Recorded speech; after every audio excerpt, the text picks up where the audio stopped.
Hello and thank you for joining us for another incredible episode of Birmingham Business TV. Thank you for tuning in and thank you for always liking, sharing and commenting. Charlotte, so good to see you. What have we got on the show today? We've got a fantastic show coming up today.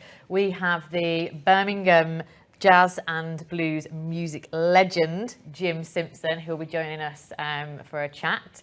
We will also be talking about the Birmingham Black Business Show. And we've also got some wine tasting, which is really interesting. Yeah, wine tasting is definitely a very interesting one, and I'm looking forward to that. And just so you know what else we've got, we're going to be having a conversation around how to better the tech ecosystem in Birmingham. But before we get into all of that, we're going to get the show started with the Joel Blake Business Show. Let's go.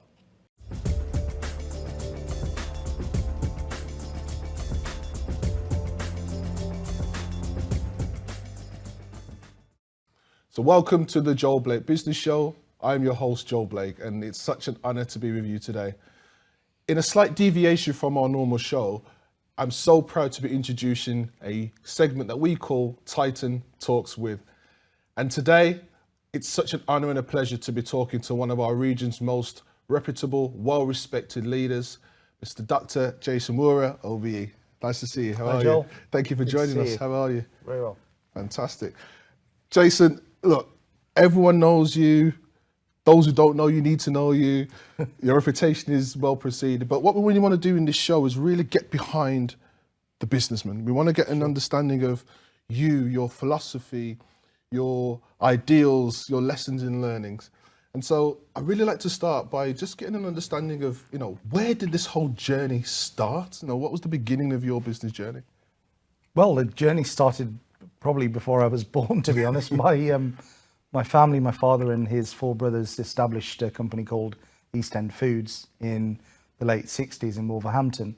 And really the background to that was, wanting to create a good future for the family and really do as well as they could, having come from Delhi recently. So they established this small spice company selling products door to door in Wolverhampton. And the business really grew from there to what it was when we sold up in 2019. We were lucky enough to be regarded as one of the most respected Asian food brands in Europe. We had all of our production and all of our manufacturing here in West Bromwich, which we were very proud about as a family, because there wasn't anyone in the industry doing that. But by that time, my father and his brothers wanted to retire. So following the sale, we sold to private equity. So the East End brand went to private equity, and I then did a deal with private equity to buy back what was 3/4 of the turnover of that company. Wow. Under the Lioncroft brand. So that was my new brand that and predominantly now albeit we're not manufacturing, but we just wholesale to retail stores. Around about 7,000 retail stores in the Midlands and around the UK and Europe. Those 7,000 retail stores have 30,000 sites. Wow. So it's a pretty broad range of customers.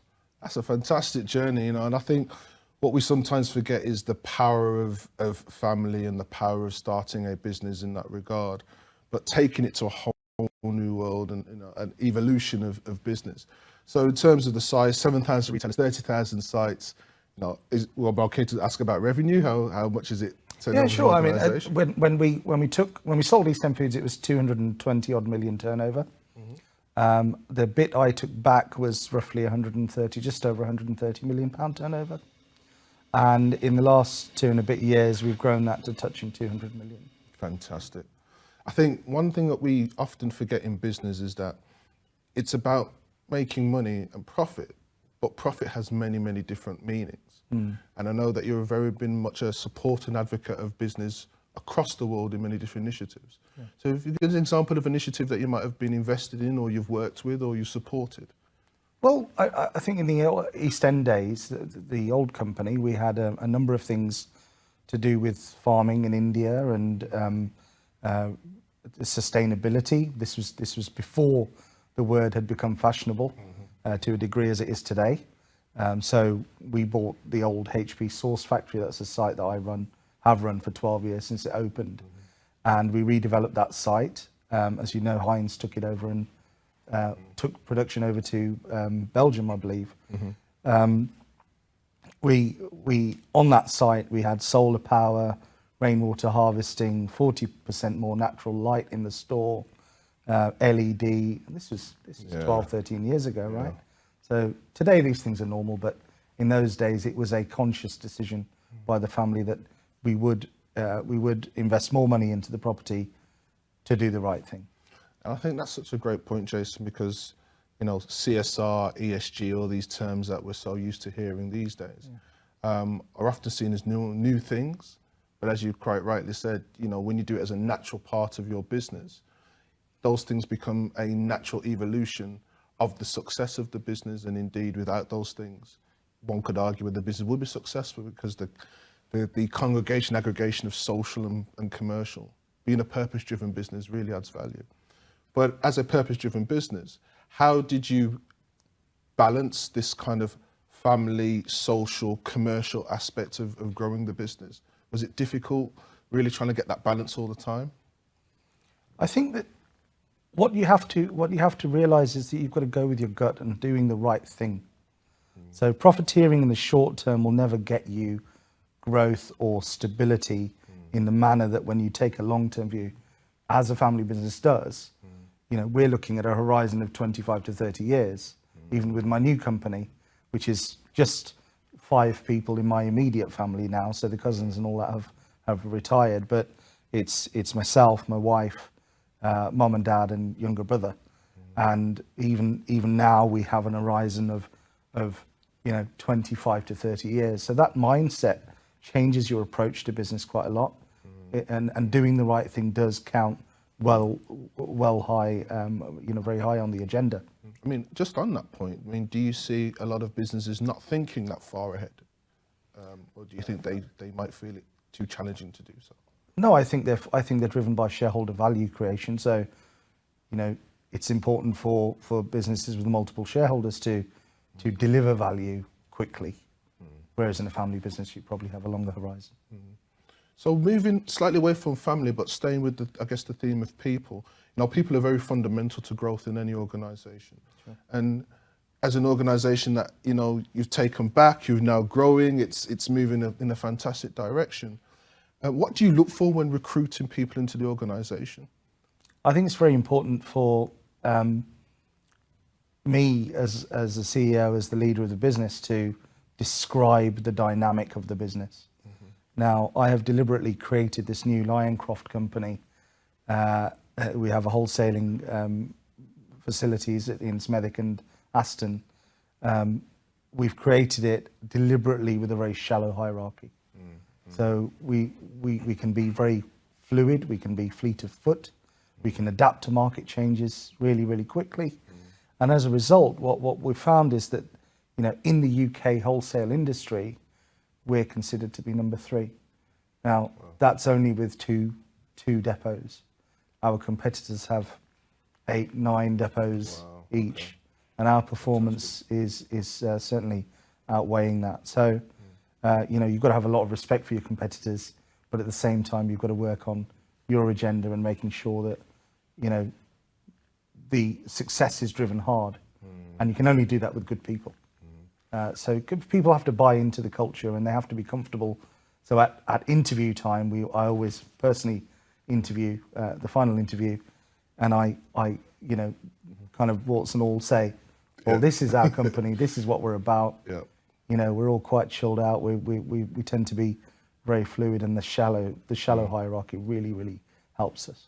And I guess in recent times that we've all been through as a world and an economy, and certainly in the region, I think that ability to have a team that feel that they can move and blend with the times with you and feel supported by the executive and management to do so is really, really important. We are all there to make the best living for our families. So as long as we can provide, as a business and as a family, we can provide opportunities for our colleagues, we tend to have, as we do, a very low labour turnover, really good loyalty, really good output in our team.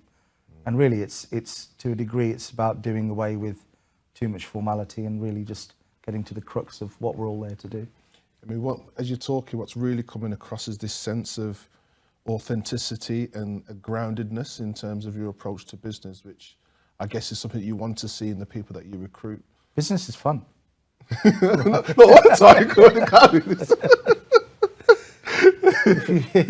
You know, you've got to get everything in order. You've got to get things right, and you've got to do the best you can. Yeah. But actually, my father always says to me that, you know, you just keep working hard, and the results are in the hands of the Almighty. So that's kind of what I live by, and it works, you know, for me. Yeah. But how do you motivate your staff through uncertain times? Because yes, there's this kind of blend in the agility and a great environment. But sometimes, you know, your back's against the wall and you have to go shoulder to shoulder. How do you motivate your staff during those times? Well, COVID was a prime example, and we were selling up East End Foods in November 19.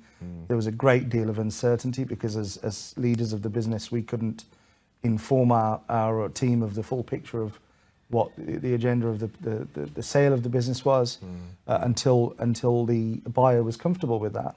So we had all of that kind of almost instability within the business, or under the skin type of instability, albeit financially it was very successful. But colleagues were feeling a little bit insecure about, are they going to have a job, or what's going to happen in the future? And so that was one challenge, and we navigated that successfully and reassured our colleagues that, look, your jobs are safe. You know, this company's just going through a change, and you know, things will be good. I couldn't tell them that I was actually planning to buy the business back, which is the second challenge. Now that challenge came about during COVID, so I had a double whammy where I had to deal with the COVID challenges and keeping my team safe, and we did all kinds of stuff like ozoning the buildings every night, so the air was clean and it was purified, and PPE for staff, and very, very regimented ways of trading. A certain number of people, we're all familiar with the drill. Now, I'm very proud to say that during that period of COVID, the height of COVID, I think we only had about 2 people that had actually got COVID. Wow. And that was, we put a lot of money behind keeping people safe. Yeah. And we're proud of that. So the challenge is, I think that you've got to build trust with people as a leader, and be very, you know, calm around them. You know, if I'm seen to be in a panic, then they'll be, oh my God, this guy's in a panic. We all need to, you know, we all need to worry. So there is a degree of having the trust of your team, and obviously keeping calm as a leader and guiding them through to the best of your ability. You know? Yeah, and I mean, you know, I was going to ask, you know, as a leader, how do you manage that personal responsibility of leading others? But as you quite rightly said there, you've got to keep calm, you've got to display trust, and that trust is earned through by keeping over calm time. and over time. So I really respect you for that, and particularly with that uncertain time, which was challenging for so many. For them to stick with you in the organisation, to see that through, that's a testament to seeing that manifest in its And I think, I suppose then, following that particular time, as we got into the family, my family and me taking over the wholesale business again, it was a new era. Yeah. So we had to convince colleagues that this is, you know, we're going to grow, and we're going to grow fast, and we have done. But giving them your vision in a manner that's succinct and understandable, and how it relates to them is very, very important. So for the first time in 50 years of the Wouhra family in business, I made a mission statement and a vision statement and a set of values for the business. Now, in all the time we had East End, we didn't actually have a codified. You know, we just got on with it. Yeah. So our vision is to be the best and most respected operator in our industry, and our values are honesty, being honest in all we do, opportunity, taking advantage of all the opportunities that come our way, purpose, having a purpose, having a collective unified purpose and energy, creating the energy within the organisation to it. I see the acronym. and that spells hope. Now that resonates with a lot of people. 100%. Right? 100%. So that's worked really well. Fantastic. No, I enjoy that. That's really, really cool. I like the cleverness of that acronym. It's so that people can grasp and It's got to be simple and something you remember. 100%. Yeah. So as we move forward in terms of growth and moving ahead, one of the challenges that we see in the regional economy is access to finance. Yeah. We know that capital is always a challenge, but it's a key component of business growth. But I guess as a wider question, what do you think financial providers need to do in order to support businesses more in the region when it comes to capital? They need to understand and respect entrepreneurialism. We're very lucky that we haven't got much leverage in our company, so we don't rely on the banks too much, albeit we have a 50-year relationship with our bankers who do an excellent job. Which is unusual, 50 years in this day and age. HSBC, I remember going to Midland Bank on New Street when I was about 7 or 8 years old with my uncle. But that relationship's great, but we don't actually lean on the bank too much. But there are certain businesses and startups that need that support. And really it's about that the bank being understanding and really grasping that entrepreneurial spirit. There's always a degree of risk, of course, by definition. But it's important that, that risk is weighed against what the opportunity is. And banks don't always realise that. Why do you think that is? They're probably tied up in bureaucracy and their own back office systems and that kind of mentality. But and there's not a lot you can. They're global, mostly in most cases global businesses. So naturally they would have that.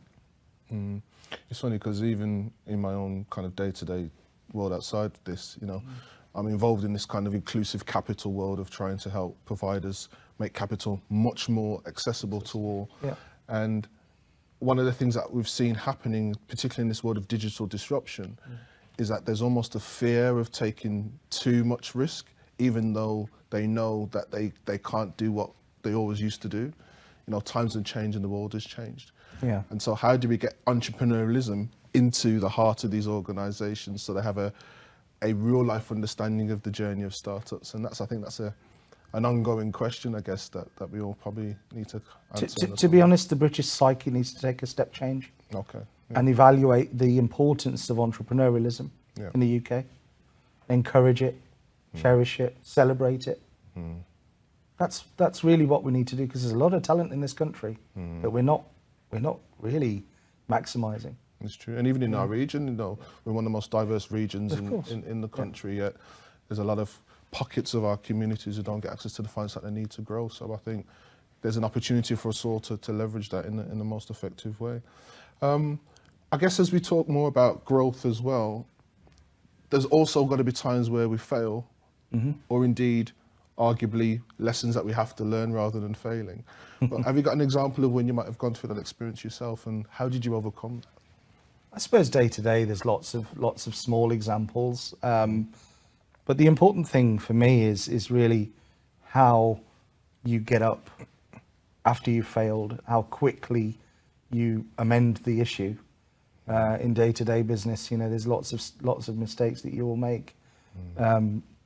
You might believe something to be the right decision, but it's not. So, but I think the only bit of advice I can say for that point is be quick, be fleet of foot, fix the problem, and get on. People always, but certain people would dwell on it too much. But you've got to just accept failure as part of business life. But what if you make the same mistake time and time again? Then you're silly. I guess on the opposite side, can you give an example of when you might have achieved success more than you even thought was possible, and what did it feel like achieving that? I think that there's been quite a few occasions that I hadn't expected the results. That, in particular, the establishment of the Lioncroft business and trading or dealing with private equity who are professionals at buying and selling businesses. Yeah. And I'm the new kid in town, right? So I know how to sell a tin of beans, but I don't know how to buy and sell a company. Thankfully, with the right advisors, the deal was done and we got on our way. And then on day one, I had no management team. Okay. So it was literally just me and my wife, my brother, mum and dad. Wow. In the office. And albeit the business is trading, but we can't let our customers know that there's no management team on the top floor. And we have to hire them, and we get them in and we bring them into our psyche and we bring them into our way of working very, very, very quickly. Yeah. And grown this company, from that 130 million to touching 200 million turnover. And it's not just the turnover, it's my game is high turnover and low margin. Yeah. But our aim is to grow this to $500 million and beyond. And we're dealing with a lot of new categories of customer. So we're dealing with stadiums, we're dealing with restaurants, bars, clubs, because traditionally we've been retail people, independent retail. We support the small independent retail, small business people who are, the corner shops, convenience stores around us in our communities. So I suppose that growth and that journey in the last 2.5 years from East End to Lioncroft has been really, really interesting. And I suppose we've surprised ourselves with how quickly it's come good. I think, as you scale your business, you have to scale yourself. Yeah. In terms of your understanding, your learning, practically systems and processes and things like that. But your own growth mindset is really important. Yeah. What is your views on mindset, and how have you been able to develop that as a leader?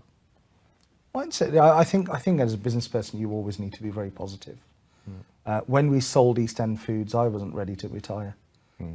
Many people in the family were for obvious reasons, but I was quite distraught about selling the company because I could see that there was such a huge potential to the East End business. Now translating that into this new journey, I suppose the mindset has to be very determined, single-minded, humble. Keep close to the ground, because if you're not close to the ground, you'll start making mistakes very, very quickly. By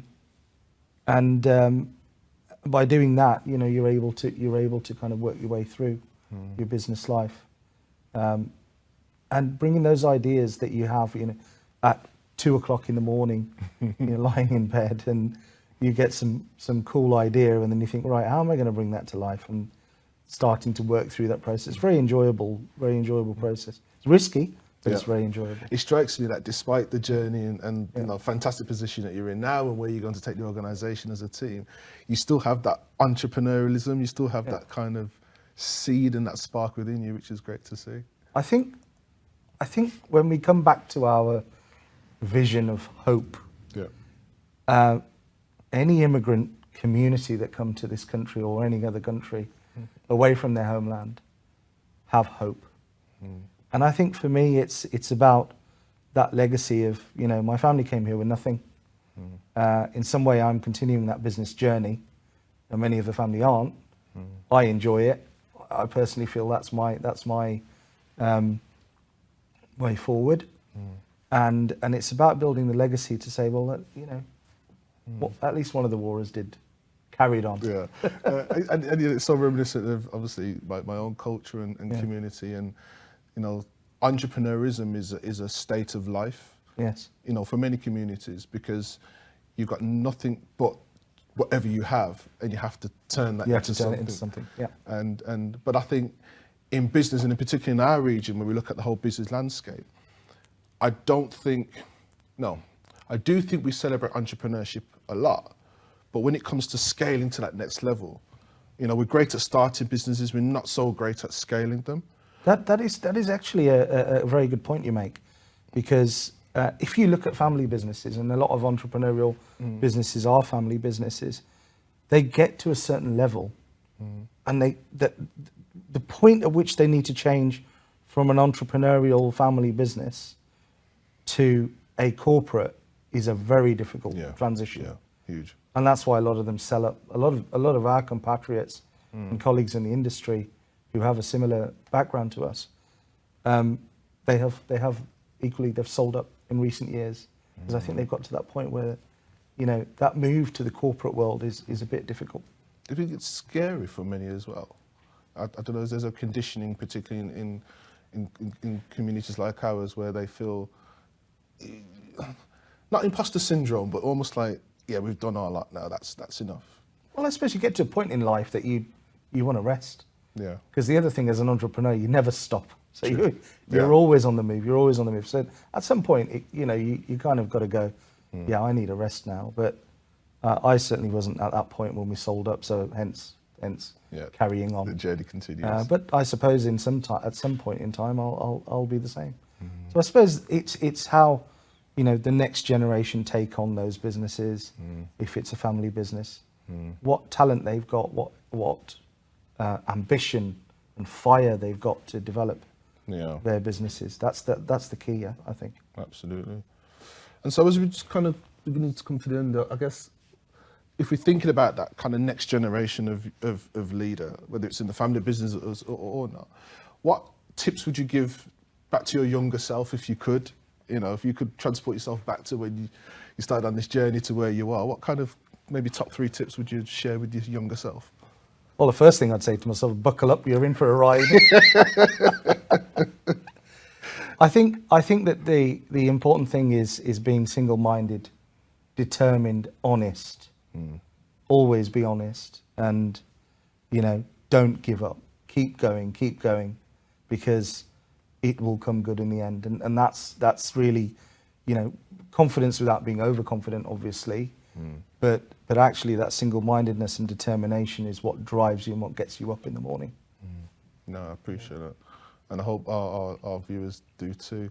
Well, Jason, just in our conversation today, you know, your humility, your drive, your passion, your purpose really comes through.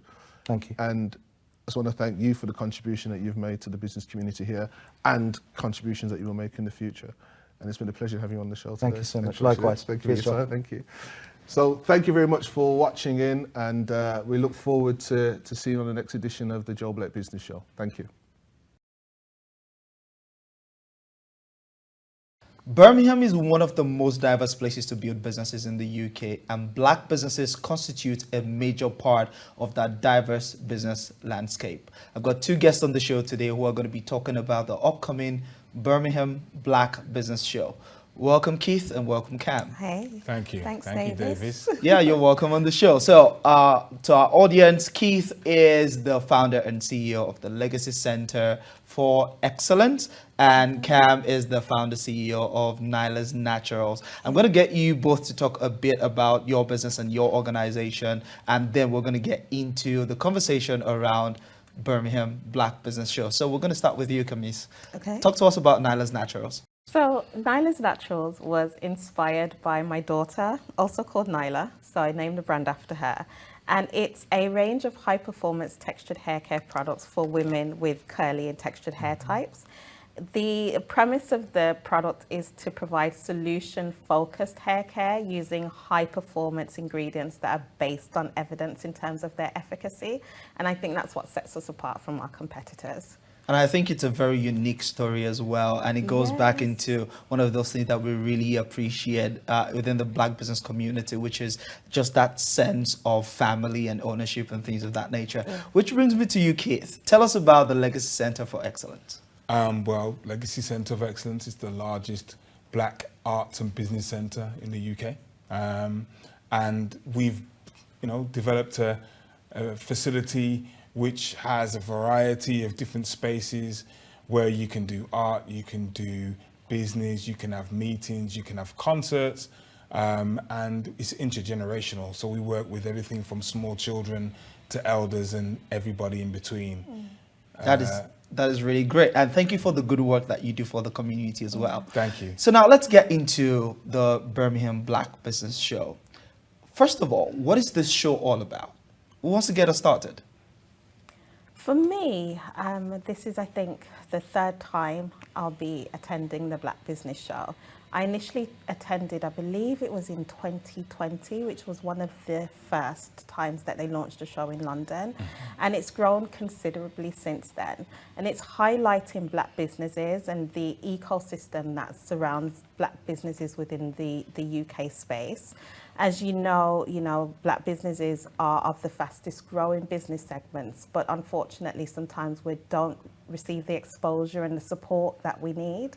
So it's in addition to highlighting some of the talent that exists within the Black business ecosystem, it's also bringing together support services that we can access, such as finance support from banks, from investors, etc., and really just showcasing Black talent. And I think that is very interesting, the fact that you've participated in the show. Yeah. And this time around, you're going to be one of the judges in one of the pitching competitions? Absolutely. What's that about? Tell us about that competition. In partnership with Lloyds Bank, who are at the forefront of championing and supporting Black businesses in the UK, they have designed a launch pad which provides a collection of support, so to speak, for a chosen Black business.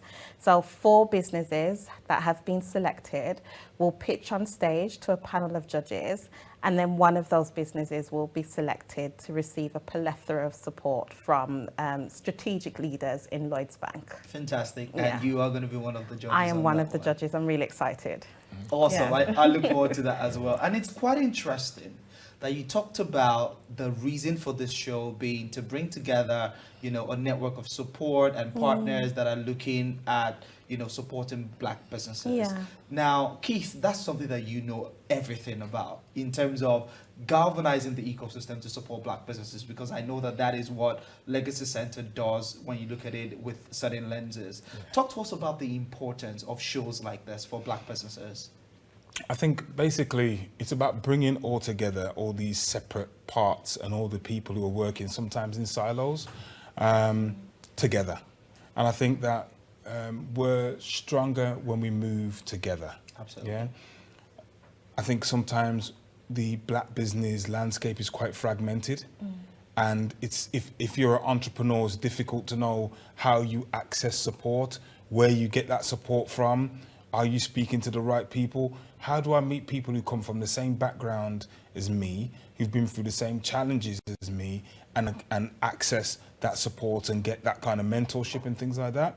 So I think it's about bringing all of these different working parts together to work together.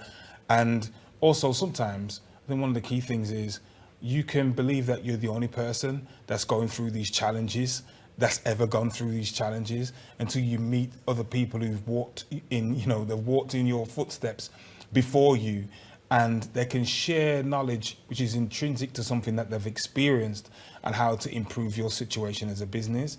And I think it's easier to do that when it's somebody that you can ideally identify with a little bit easier. So I think it's important if we're talking about building an infrastructure, and I think it's important that we do build a Black business infrastructure across the UK.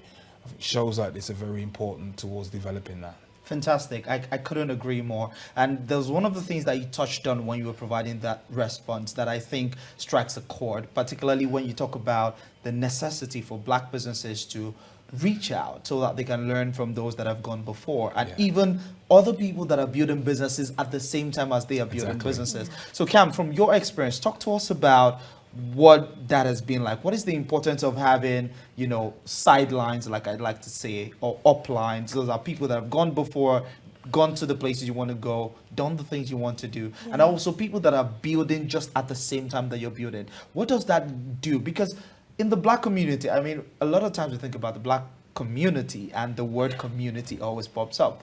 Tell us about the importance of that. So, being an entrepreneur, as Keith mentioned earlier, it can be a very lonely and isolating journey. And having to navigate the many facets of building a business can be quite challenging, because not only are you having to generate sales, run services, generate revenue, etc., you also have to take into consideration the multifaceted components that make a business, like finance, marketing, customer services, community development. And you can get lost in that process. Having something like the business show, the Black Business Show, enables you to network with key providers who understand the challenges that you might be experiencing. So for example, we have Dr. True Powell, who will be talking about the importance of branding and marketing. Now that's an amazing talk to go and listen to have an understanding how you can position yourself as an individual and raise the profile of your brand. You know, having speakers like Justice Williams, who are going to be there, Rebecca Tate, that's going to be there. There's a lot of information and knowledge that you can ascertain just by being in the environment and the room with other people who are business leaders in their own right. So it creates a community, but it also creates a system and an ecosystem of mutual support. And I think that's really important because, you know, when you start to, you know, progress in your business journey, you really do learn that your network is your network. Absolutely. You know, and having those introductions and those, the relationships are really is what's going to get your business to the next level. Absolutely. And it provides that hub for you to network with other business leaders, other founders, and really progress and move yourself forward. So I definitely recommend for any Black business, if they can attend, they should definitely do so. I definitely would echo those sentiments. agree. Yeah. I mean, Keith agrees as well. I What agree. have you got to say with regards to that community? I think knowledge is the foundation. I think it's very important. Even now, I've been in business for a long time, and every day I'm actively trying to learn about how can I improve what I do and make it better. Every day. The minute you stand still, that's when your business will start dying. Yeah. Right? So I would encourage all businesses to try and learn, meet people, network with people. Even if you can gain some information that helps improve your business by 0.1%, that's more than what you had before you had that knowledge. And I think that I also think it's important sometimes, not even sometimes, just important period, to speak to people who've done things what you want to do, right, and have been successful in that field. Because I can read a textbook, right, and I can read some information, that's great.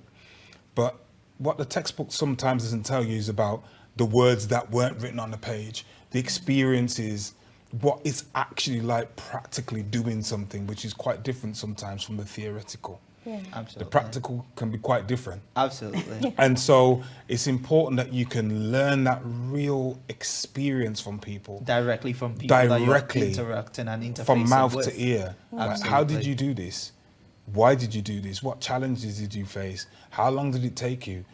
How did you improve your business? How did you integrate new systems? How did you deal with Absolutely. new laws and processes and taxes? And because there's a lot that, you know, you step into this life as an entrepreneur and you think it's about, oh, my business, I'm going to do all the exciting things. Yeah. But sometimes you got to master the The really non-exciting yeah, things. the non-exciting. The way I like things. to say it is, it's not enough to do what you love. You must do what you must, because there's certain things about Exactly. business that you just don't like, but you've got to do them. You've got to do it. And I think that what you're saying is really important, because when you think about it from the standpoint of the fact that sometimes you read, but it's general level information. But when you get to interact directly with the people that have been there, done that, you get to ask questions that are contextualized Yes. to your own circumstance. Yes. And you can literally get expert advice and insight and direction, you know, that would really help your business move forward. So I think that it is really, really good, the things that you've touched on and talked about. But I want to come back very quickly to something that both of you alluded to. This need for support in light of the challenges. Are we talking general business challenges here, or are there challenges that are peculiar to the Black business community? You know how I feel about this question. You know, I think every business is going to face challenges. Business growth is never linear. You know, it's never a nice, steady trajectory to the promised land. It's always kind of up and Ups and down. downs. But for Black businesses in particular, we have additional challenges that we have to overcome and navigate. You know, not having access to finance at an equal footing as other businesses and other entrepreneurs is one of the many challenges that we have to face, because in addition to growing your business, you have to also figure out, you know, how you're going to get the money and get very creative in the way that you're generating revenue for your business and you're bootstrapping your business. That's something that I've had to do. Another one of the challenges, particularly for Black businesses, is, you know, depending on who your demographic and your target market is, it's accessing that target market, because the traditional ways of marketing don't necessarily work in the same way. So you have to also find a marketing team that is able to communicate in the language that your audience is familiar with. And sometimes that can be a challenge as well. So I think going to the Black Business Show, like Keith says, it gives you access to that specialist information and that knowledge to help you overcome some of the unique challenges that you will face as you go through your business journey. I hope that answers the question. Yeah, that definitely answers the question. And I'd like you to weigh in a bit on that as well, Keith, because I know that with the work that you've done at Legacy, you've worked extensively with lots of different Black businesses. What are some of those peculiar challenges that you've come across in your time? Well, I think that you're talking about a community that to a certain extent within Britain has always been marginalised. So marginalisation of any kind means you're going to have to take steps to improve on those areas which are affected by the marginalisation even more. So, for example, in many communities that I work in, a lot of my friends, you know, they learned accounting and whatever through their family. They learn about property development through their family. So if you're coming from a community which doesn't really have a lot of professionals, or I'm not saying now, we're improving, things are changing and improving vastly now. But I think that there's been a history of disenfranchisement, which means that there's additional work that needs to be done for us really to bring our businesses up to the level where we need them to be. I hope that makes sense. Absolutely. So there's areas that we need to work on more. There's areas where we need to support each other more, just simply because of the history. So I think it's really important, you know, Cam really broke it down really well in terms of these are specific factors that affect us and our community and the businesses within our community. So we need to address those areas. And the only way we can do it really is by bringing the collective together to ask some of those difficult questions. And some of it is about us challenging each other to say, hold on a second, we need to do X, Y, and Z. The people are in the room to do X, Y, and Z. Let's do X, Y, and Z. Absolutely. I think it's important that we develop this infrastructure, and we're beginning to see that paying off over the last, I've said in the last 5 years. You know, I've seen things changing where, because of the development of the Black business infrastructure in the UK, we're getting more people now into key positions within organisations, and they bring with them to those organisations knowledge, wisdom, and understanding, and a familiarity with the issues which affect us specifically. Absolutely.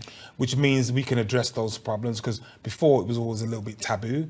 People didn't want to talk about it. They didn't want to talk about disenfranchisement because it's like, oh, it's a bit scary for some corporate organisations. But because of the Black Business Show and events like this and the fact that we're building the infrastructure, people are, I'd say, taking it better in the way that we address some of these critical questions. Better education across the business community, I guess. We're educating the Black business community. We're educating the wider business community, and we're educating them to see why we actually need specific help, which is tailored to what we need and our needs. Whereas I think before, I don't think they understood that. I think they thought, well, you know, there's a difference between equality and equity. You know, you can say we're going to give everybody a half glass of water, but what if I haven't eaten? What if I haven't drank or eaten anything for 2 weeks? You're going to give me the same glass of water as well that everyone had a glass of water this morning. There's a difference between equality and equity. Absolutely. And I think it's important that we build the infrastructure, and this is part of it. The Black Business Show, the conferences, the meetings, the work that Cam and others are doing to build the infrastructure is building that equity. And I think that that is very important, particularly in relation to what you just talked about in terms of educating not just the Black business community, but also the wider business community. Because for some people that are watching the show today, they might be thinking, oh, it's a Black business show. It's one of those things for Black people to attend. Now, why should somebody that do not, say, count themselves to be a part of the Black business community bother to attend this? Why is it important that they participate? In my opinion, Yep. I think it's important for everybody to attend. I think that if we're talking about equity, we need people from the wider community to support Black businesses and not kind of look at it as though to say, well, it's just a Black thing, so I don't really want to go. Yep. It's for everybody to attend. Yes, it's for Black businesses to attend to improve their business and learn how to improve their business, but it's also for the wider community to attend to see, hold on a second, there's people actually doing stuff that I didn't think they would actually do. Absolutely. And it's also about people from organizations who work with businesses to attend to actually connect with some of these businesses that they really should be working with. Absolutely. Yeah. And I feel it's important that we keep shouting about the fact, because I think some people have got an idea of Black businesses which really belongs 30 years in the past. People are professionals, they're doing great things. Absolutely. Innovative, using innovation, using technology to build great businesses. Cam's got a fantastic business with a fantastic range of products. Absolutely. World class. I can walk into any room and I feel confident shouting about her business because I know it's a great business, right?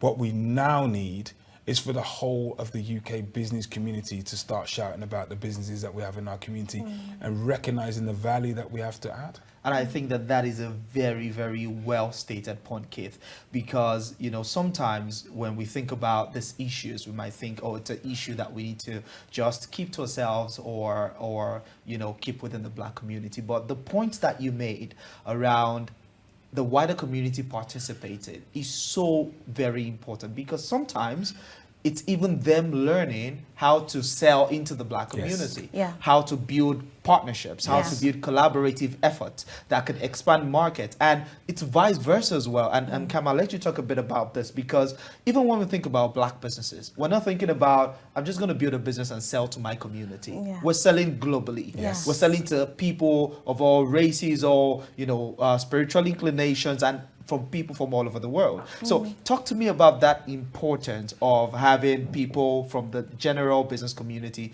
participating in conversations like this and in conferences like this. Well, one of the things that I like to say about the perception of Black businesses is that it's not that we're underrepresented because there's a lot of us, it's that we're underestimated. And that's the problem. And I think the Black Business Show allows us to have the opportunity to present the professionalism, as Keith said, and the excellence that is within our community. We're not only building businesses that are local, we're building businesses that are national and international. Absolutely. Now, for my business in particular, we are looking at internationalization at the moment and how we can tap into other markets. I don't just sell to Black women, I also sell to a plethora of women from the community, including white and Asian women. So having the opportunity to showcase and shout about my business to key individuals that can help me to realize the full potential of the brand is really important. And that includes, not only investors, but retailers, buyers, people that can support with distribution. That's really important. So having that infrastructure and, dare I use the word allyship in the Black community is really important so that we can showcase and reach our full potential in Fantastic. business. I think that is very, very important. These are very important conversations to be had, and it is a very good melting pot that brings together all the key players to create the business linkages and opportunities that we need to actually make sure that businesses from the Black community and even businesses in the wider community collaborate in ways that just elevate every Absolutely. single person. Yeah. I think it's going to be a remarkable show. I'm looking forward to it. Incidentally, I'm going to be speaking on one of the panels as well. So it's going to be really, really good. But I want to touch on the importance, and as we begin to wrap up, but I want to touch on the importance of shows like this in promoting what is happening in terms of businesses in the Black community, because, like some of the things that Keith has referenced, people develop businesses from all sort of background. Yes. They probably are not as confident or not as bold. And I know that at Black Business Show, there's going to be exhibitions. And I think Legacy is putting some of that together as well. But what is the importance? And I'll have Keith talk about this from the standpoint of, organizations facilitating this. And Cam, you're a business owner yourself. I'd like to talk about this from the standpoint of a business owner. Yeah. What is the importance of platforms like this for publicity? For businesses? I think that we need people to really understand the importance of marketing and getting out there. One of the things, you've took part in some of our sessions at Legacy, and one of the things I say to businesses is, you can have the best product in the world, but if nobody knows about it, Absolutely. it's just an unknown business that, you've got this great thing, but you've got to shout about it. Absolutely. You've got to let people know about it. And I do worry sometimes that people, yes, you've got to get your product right and your product's got to be right. But at what point are you going to then start shouting about your business, networking with people, building links, connecting with distributors, connecting with other people who can help your business grow? And I think it's important. Events like this are very important because it's really a showcase. Absolutely. You can learn and you can showcase your business. And look, if you get a chance to sit down with, maybe you've got your product and maybe 5,000, 10,000 people view your product, how often are you going to get a chance to do that? Yeah. How often are you going to actually be able to make people touch, feel, use your product? Experience your You product. can explain what you do. You can give them some information. They go away. They go away to, remember, it's a show that gets people from all over the country. So they go back to Bristol or Brighton or Nottingham or wherever they come from. And next thing you know, you're getting orders on your website. Actually, I came to the Black Business Show. Absolutely. And I bought some of your products. And can I get a box? And that's how the channels of expansion open up. Yeah. That's literally how it opened up. Back in the day in the music industry, when I was in the music industry, they used to have events where you might go to, there used to be a conference in France called Midem. And I remember literally bringing some records over, samples of records. I had about 50, because records in those days, vinyl's quite heavy. Yeah. And I gave some samples out. And I remember some of the big orders that we got from France was literally, I've given somebody a sample. And they've said, right, I really like this product. And I want to get it. Can I get 300? Can I get 5? Can I get 1,000? And that is the spirit. That is how to get the word out there. And Cam, I'd like to weigh on this really quickly from the perspective of the entrepreneur running the business. Why is it important to be at places like this? Because you never know who's in the room. Yes. First of all, you never know who is in the room. And if you don't put your business in the right places, your business is going to find a hard time growing. It's not going to accelerate at the pace that it could do. Being in the room, having the conversations, meeting people, it might be that somebody can connect you with someone else. Absolutely. Because I believe that there's only, 3 or 7 degrees of separation? Which one is it? Is it 7 three? degrees. 7 Six degrees. separation. Six. 6 degrees Yeah, of it's separation. debatable. But the degrees of separation isn't that much. And you don't know, having a conversation with someone who's literally sitting next to you and having a talk to you can lead you to one of the biggest opportunities in your business. Facts. Last year when I attended the Black Business Show, I had Mahalia's mom, the singer Mahalia. Her mom came up to me and said, "Oh my God, I love you. I'm Mahalia's mom. I would love her to try the products. Here's my telephone number." So you never know what opportunity can materialize by you going to business shows like this. So I definitely recommend it, not only for the opportunity to network, but the opportunity to learn. Absolutely. It provides a platform for you to access information from keynote speakers, which are, leaders in their field, and having the opportunity to have such a broad spectrum of information that you need to push your business forward is, again, one of the reasons why you should attend. It doesn't Absolutely. happen often. I mean, I couldn't have said it better. So definitely, if you're out there and you run a business, you should participate in this. Go, attend, listen, exhibit, collaborate, meet people, and make sure that you're engaging not just with the show, but with every single participant that you come across. Now, before we go, there's something I'd like both of you to touch on, and then we'll call it a day for this part of this Okay. show today.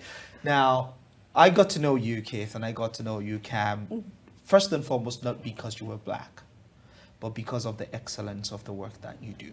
Thank you. Thank you. Now, I want you to speak to the community about the importance of always leading with quality and leading with excellence, because I think that sometimes when we talk about black businesses and things of that nature, it might come across as, you know, a racial undertone that we're very, very, you know, keen and, you know, overprotective about. But what I've seen is a lot of great work gets to happen, but we don't get to talk about it enough. Yeah. And also on the flip side of that, you know, you have a lot of people that are leading with narratives and not with excellence. What is the importance of that in business?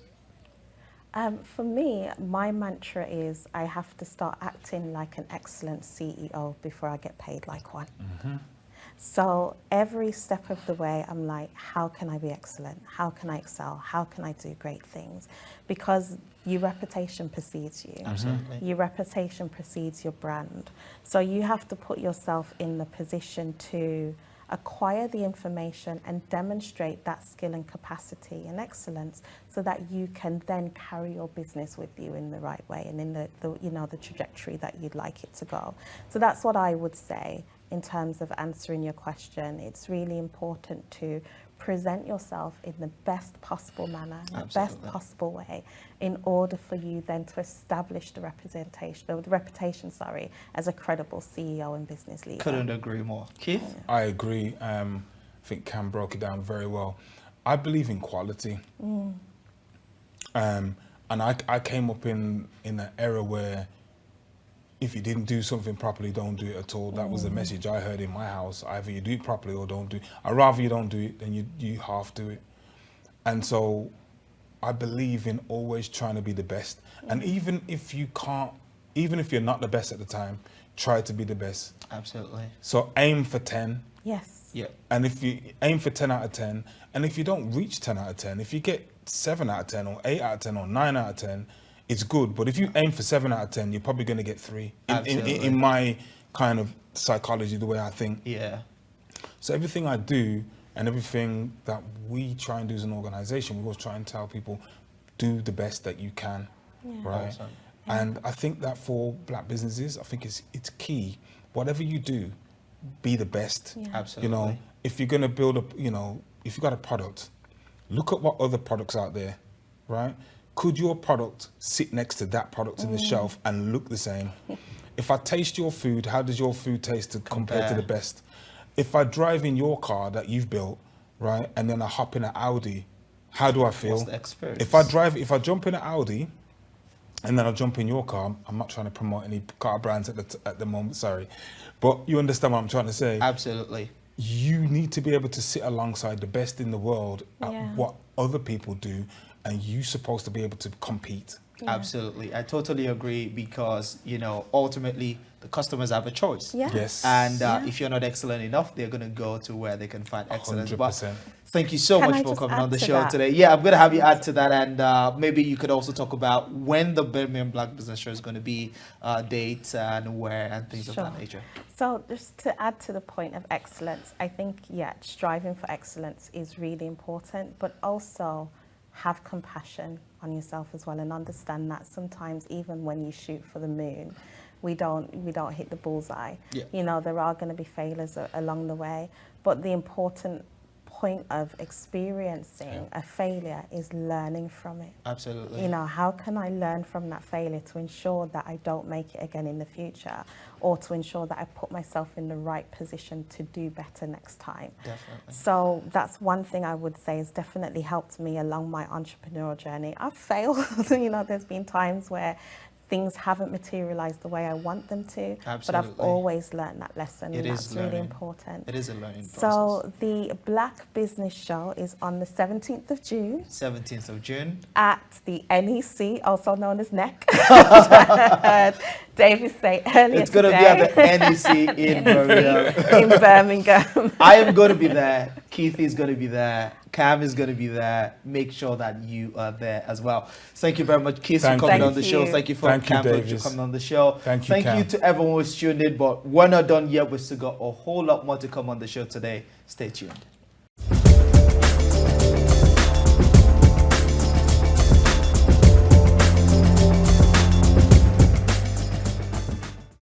A £360 million mixed-use development, which is expected to lead to the creation of hundreds of jobs, has been given the green light by planners.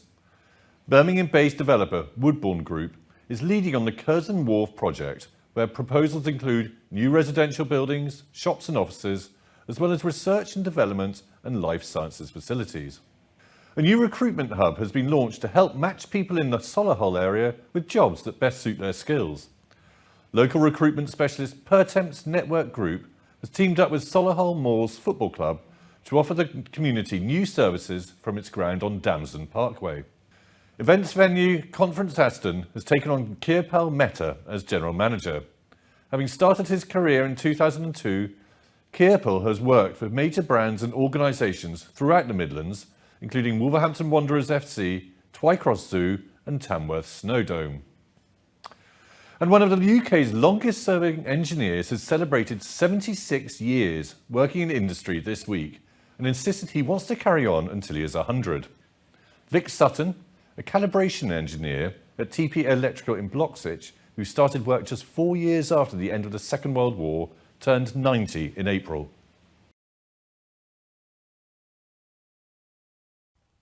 Hello and good afternoon. Welcome to the show. Today I am joined by Jim Simpson, local legend from the Birmingham Blues and Jazz Festival, which most of you will have heard about. This year it's showcasing in July. That's right, isn't it, Jim? That's right, yes. And we're going to be talking for the next couple of minutes or so about the festival and everything in detail about it. So thank you for joining us today, Jim. Really wanted to talk about the festival in its glory, but I think first if we could maybe discuss its history, because it's I think 39 years. That's correct, this yes. year. So it'd be good just to maybe give us a bit of a background of the history and how you've got to where you are today. It's sort of an accident, really. Way back in 1984, I was getting a bit peeved about the sort of direction jazz was going in this country. It was becoming very serious and very academic, very sort of lacking fun. And I don't think that entertainment is a dirty word. I think to get people involved in, I hate using these words, arts and culture, to get them involved, you've got to make it fun for them, you've got to make it attractive. And it was going in the direction where it wasn't. So I assembled my favourite 12 British jazz players. We put a show on in Cannon Hill Park in the Arena Theatre to 850 people. We made a live album, because we're basically a record label. Our background is we're Big Bear Records, which is the longest established UK independent record label.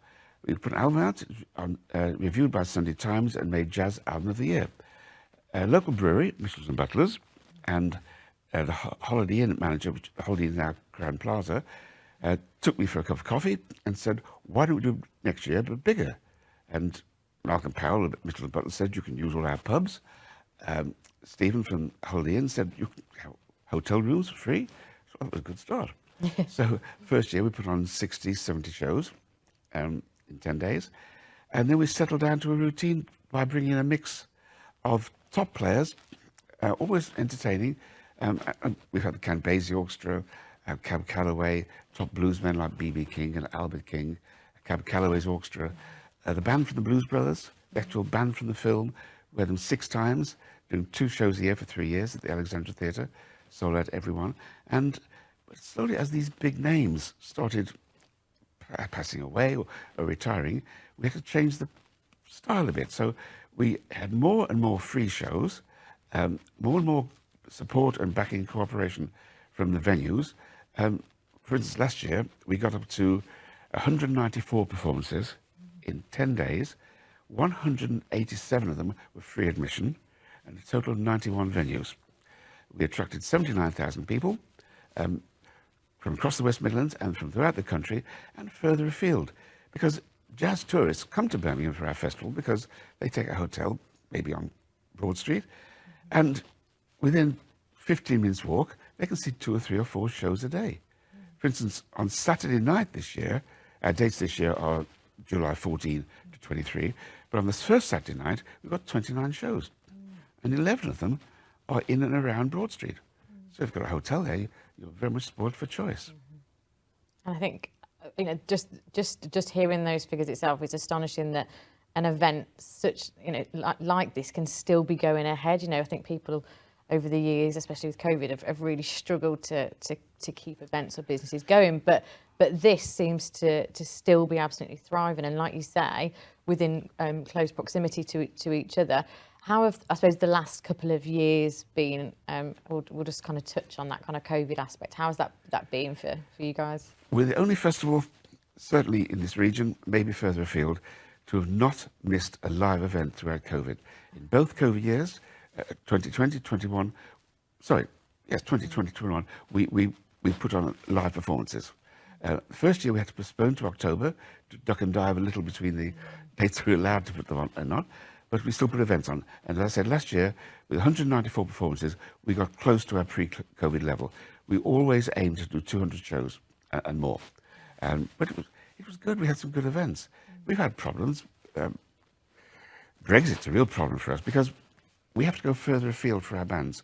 As Councillor Ian Ward, city leader, said, a lot of festivals around here claim to be international. The Jazz Festival is truly international because we bring in young foreign bands who many of them never played in Britain before, and present them in Birmingham, free. 4 years ago, we brought in one particular band from Spain called Potato Head Jazz Band from Granada, a 6-piece band, 4 people from Andalusia, 1 from Milan, Italy, and 1 from Argentina. They are terrific. They play really straight-ahead, swinging, entertaining jazz, which anyone would like. And there aren't that many bands in this country that do that. This year, it's grown madly.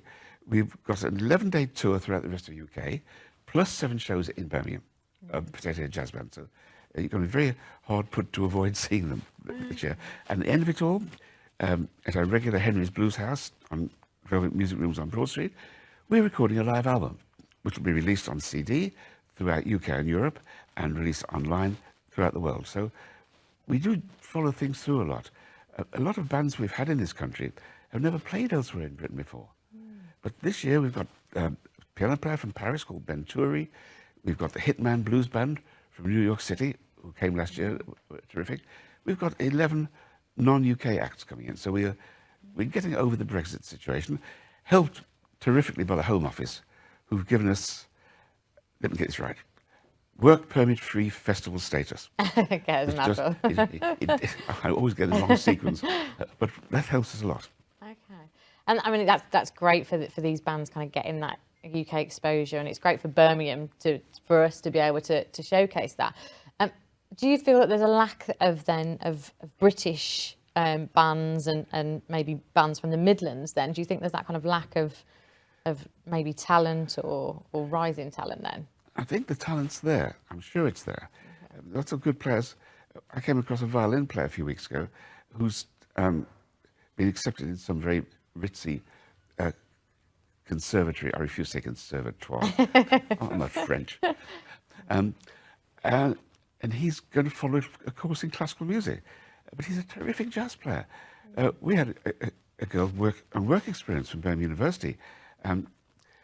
Her lecturer confided in me he's worried about her because since she's worked for us, it looks like she's going to follow a career playing music rather than the academic career he had planned out for her.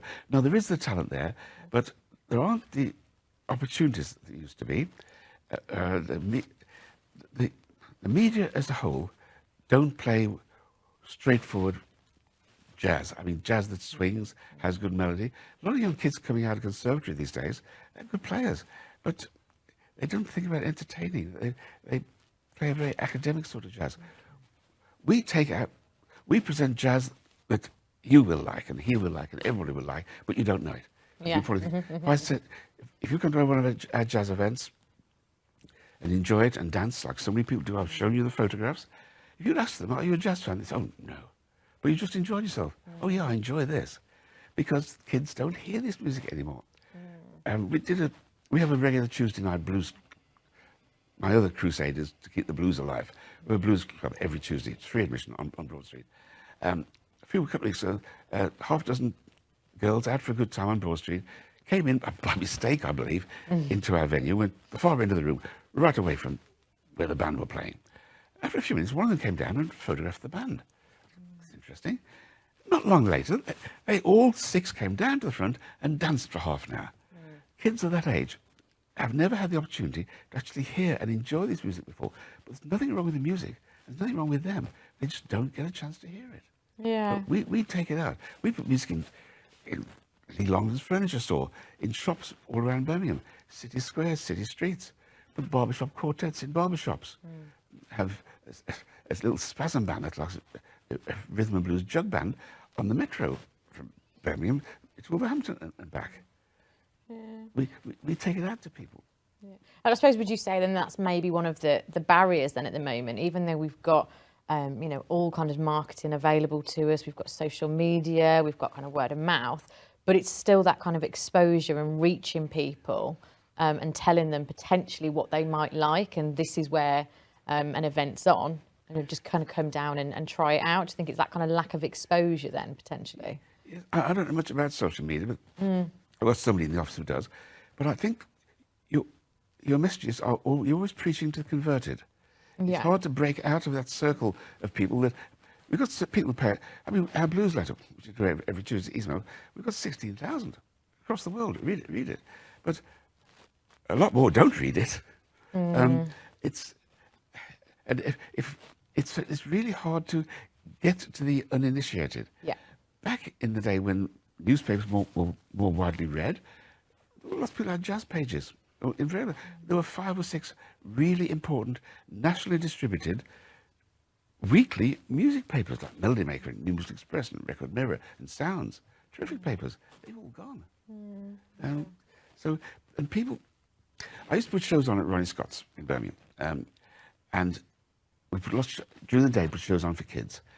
Infants come in, 6, 7, 8, 9-year-olds, and they sit in trance, sitting in this red light in the middle of the day. It's got a very exciting aura to it, and they concentrate on the bands on stage.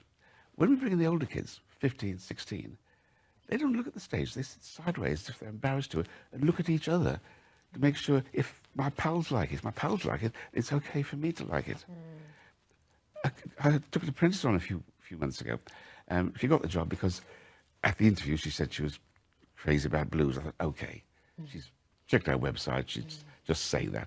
I said, so what blues do you like? She said, well, mainly post-war Chicago, Sonny Will Williamson. She knew what she was talking about. I said, how on earth do you know that? My dad, she said. I said, what are your friends? Your friends all... No, my friends aren't interested.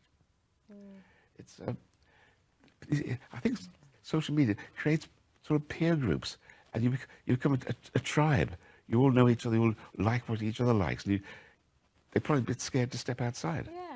But I suppose what the event does then itself is actually, because of the establishments and the venues that you use, what it does allow are different communities to come together, different, social groups, especially since COVID and lockdown.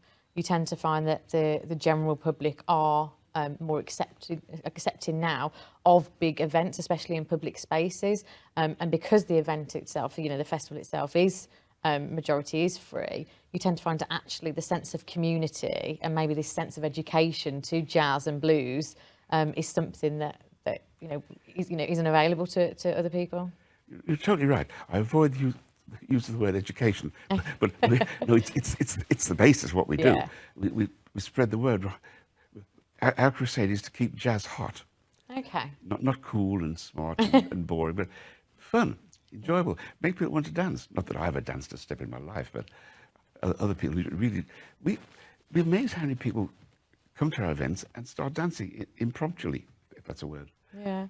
And how do you feel, I suppose, that the event and the festival itself has an impact on the kind of, has a social impact on local communities and things like that? Because I know earlier we mentioned hotels, so obviously the business impact, is great for Birmingham because local bars will benefit, hotels will benefit, transport benefits. So from an economy point of view, it's great.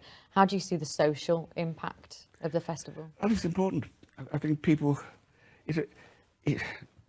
jazz and blues attract people of all ages, and it's not bad for older folk to go into a room with younger folk that enjoy themselves, and vice versa. It's nothing wrong with the interaction between the age groups. It's very interesting, the sort of audiences we get. When you put shows on in public, for instance, Brindley Place, especially towards weekends, always have a show at 5 o'clock in Brindley Place on a Friday evening and Saturday evening. Kids are out there early to have the weekend party. They stop and they dance.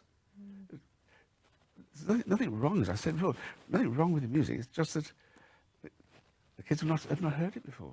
Yeah, okay. And what do you see the kind of main challenges are then maybe for the next festival, or maybe the upcoming years of the festival? We don't quite conform to what the arts and culture industry seem to demand. They want something new, they want something fresh, something that's not been done before. You can have music, they told me on one application, but it must be something that's never been done before. Well, that avoids generations of great music. Funnily enough, it doesn't apply to classical music. They still have stuff from several hundred years ago. But in jazz, they always want something new. And I think that's bad. I think you've got to play quality. We want to produce and present music that's good. And we want people to fall in love with the style and go out and buy a CD or buy a book and read about it. It's quite interesting. With our blues letter, which goes every week, a few weeks ago I wrote a piece about a woman called Diamond Tooth Mary. Blues singer, she was the daughter of freed slaves, born in 1885, I think. When she was 60-something, America, of course, when she was 60-something, she made her first recording. She ended up making 42 sides in the remaining years. When she was young and glamorous, she had her teeth drilled out, and she was making money, had diamonds inserted, so when she smiled, the spotlight hit her. And when she got less successful, she had the diamonds taken out and sold them. But each night she'd push this silver paper between the teeth to make it have the same effect. And I had a phone call the next day from someone in West Virginia, I can't remember Huntington, West Virginia, saying, I run the Huntington Blues Society. I thought you might like to know that every third week of August, we have the Diamond Tooth Mary Blues Festival. I said, why? That's great. Why? He said, well, her ashes are scattered here. This blues thing, it's worldwide. It doesn't go that deep, but it's always an undercurrent. Whenever popular music is going on, blues always stays there.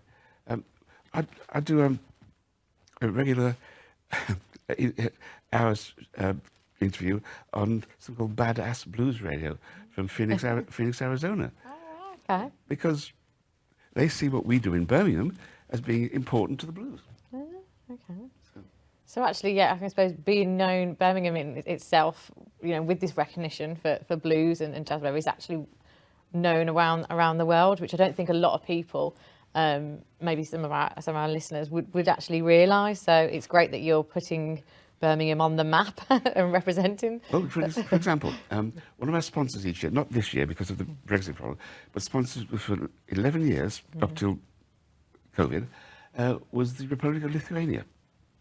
They pay for a Lithuanian band each year to come and play on our streets because they think it's important.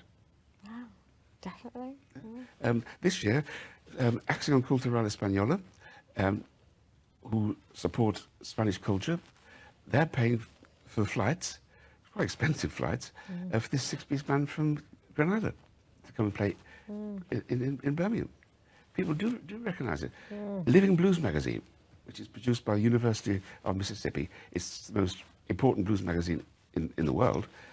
They wrote that the best, the most interesting, no, the most interesting collection of American blues recordings in the 1970s was made by a small company in Birmingham. Wow.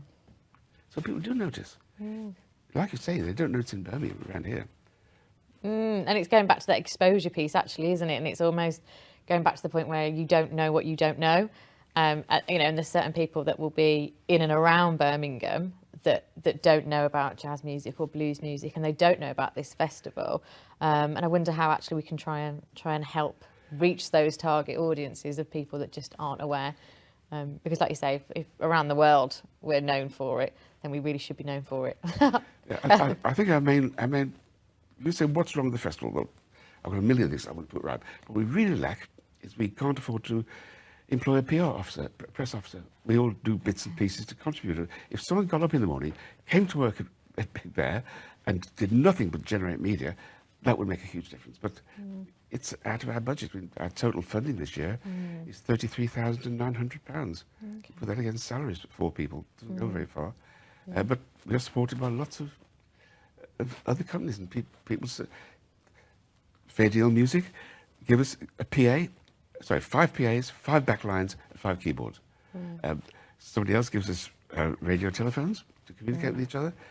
We get our website designed free. A lot of people contribute. Yeah, you've got a lot of established and healthy partnerships, haven't you, with the people that you work with? And I guess that's the fact that it is such a prestige event, and it's got that gravitas. Being that it's the 39th year, that's probably why you've got such healthy, strong relationships. So, I suppose, what's the future? Get this July festival, kind of out the way. What's then the future for the festivals? My main objective. I'm not quite sure about the future. I worry about tomorrow rather than. My main objective is to get more national coverage. Okay. In the days when newspapers were sold more, therefore they're better funded, we used to get correspondence from the Times and the Guardian coming to Birmingham every year. The City Council would host them, and they do a feature on the festival. And next year, a lot more people came from all over the country because they read about it. The main thing about it, it's fun. If you go to one venue, you walk, it doesn't cost you a penny to go in. You listen to the first set of the band, and you're okay, I'll go somewhere else, here's something else. You can get 5, 6, 7 bands in a day. And at night, we've got a proper, another thing, we have a festival hotel who donates hotel rooms to our visiting musicians because they know the value of it. But it's a great place to go at night. The musicians go there, have a quiet drink, or maybe not such a quiet drink, after the gigs, talk to each other, and the audience come there. And if you stay there, you say, oh, look, that's a trumpet player from last night having breakfast across the room. It's a terrific atmosphere. We have a festival club, which is a musicians club, open from 2 o'clock till 6 o'clock every afternoon, where musicians get a discount and all gather there. And the audience gather there because they want to talk to the musicians. It really is like a huge social club. Yeah. And how many venues have you got for this year's? 86. We're a bit behind last year. We have to finish booking everything by Friday. Whoops. But we're getting 168 shows, I think, 164, 168. But we just had one venue call this morning, so they want to put some more shows on. One of our venues is running a jazz festival. We're booking all the artists for the jazz festival because concurrently they're running a beer festival. They've got their beer suppliers to give them real ales, so they've got a jazz and blues festival for a week. Okay. So you've got circa 86 venues then that will, again, these venues will benefit from the festival itself. They will ideally grow. You never know, maybe take on more staff or something on the back of this festival. Absolutely. Councillor Ian Ward, one of our festival programmes some years ago, quoted the figure, customer effect, I think he called it, which was low millions. So we've done some figures, I can't remember what they are, going right back to 1985, about how many the attendance we've had over the years and the amount of money generated for the area on customer spend, using figures supplied by what was the Birmingham Convention and Visitor Bureau, which is now Birmingham Growth Company. Oh, wow. But there are figures there, but we don't get a chance to publicise it. We're too busy trying to put events on. I mean, so many people these days, when they announce it, say, we're very excited to tell you this news. Everyone says excited these days. And other people say they're super excited. We're not. We're grimly determined. Okay. Well, we're super excited to wait for it to come up. but thank you for joining us today. It's been an absolute pleasure to talk to you, and I think speaking on behalf of everybody, it's amazing what it does for Birmingham itself. And yeah, that exposure to jazz and blues, which is something you don't hear that often if you don't listen to it. So I think that exposure to the music is fascinating. So so thank you for joining us for this piece. We've been honoured. Thank you. Here we are in May. We've been stuck indoors for the last 8 months or so, and we have the summer ahead of us.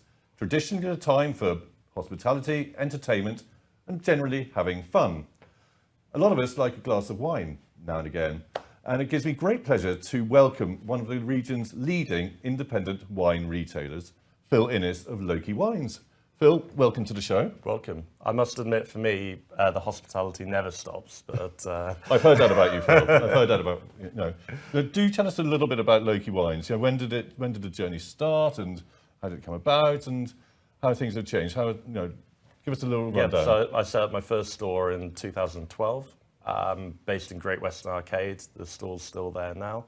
The aim really was to sell great quality wine, but also take the snobbery out of wine and just make it a bit more accessible for people. I was really fed up with that kind of traditional way that people talk about wine, and I just wanted to make it a bit more youthful. It doesn't look like it now, obviously, 12 years later, but I was a young whippersnapper, and I just really want to introduce people to wine.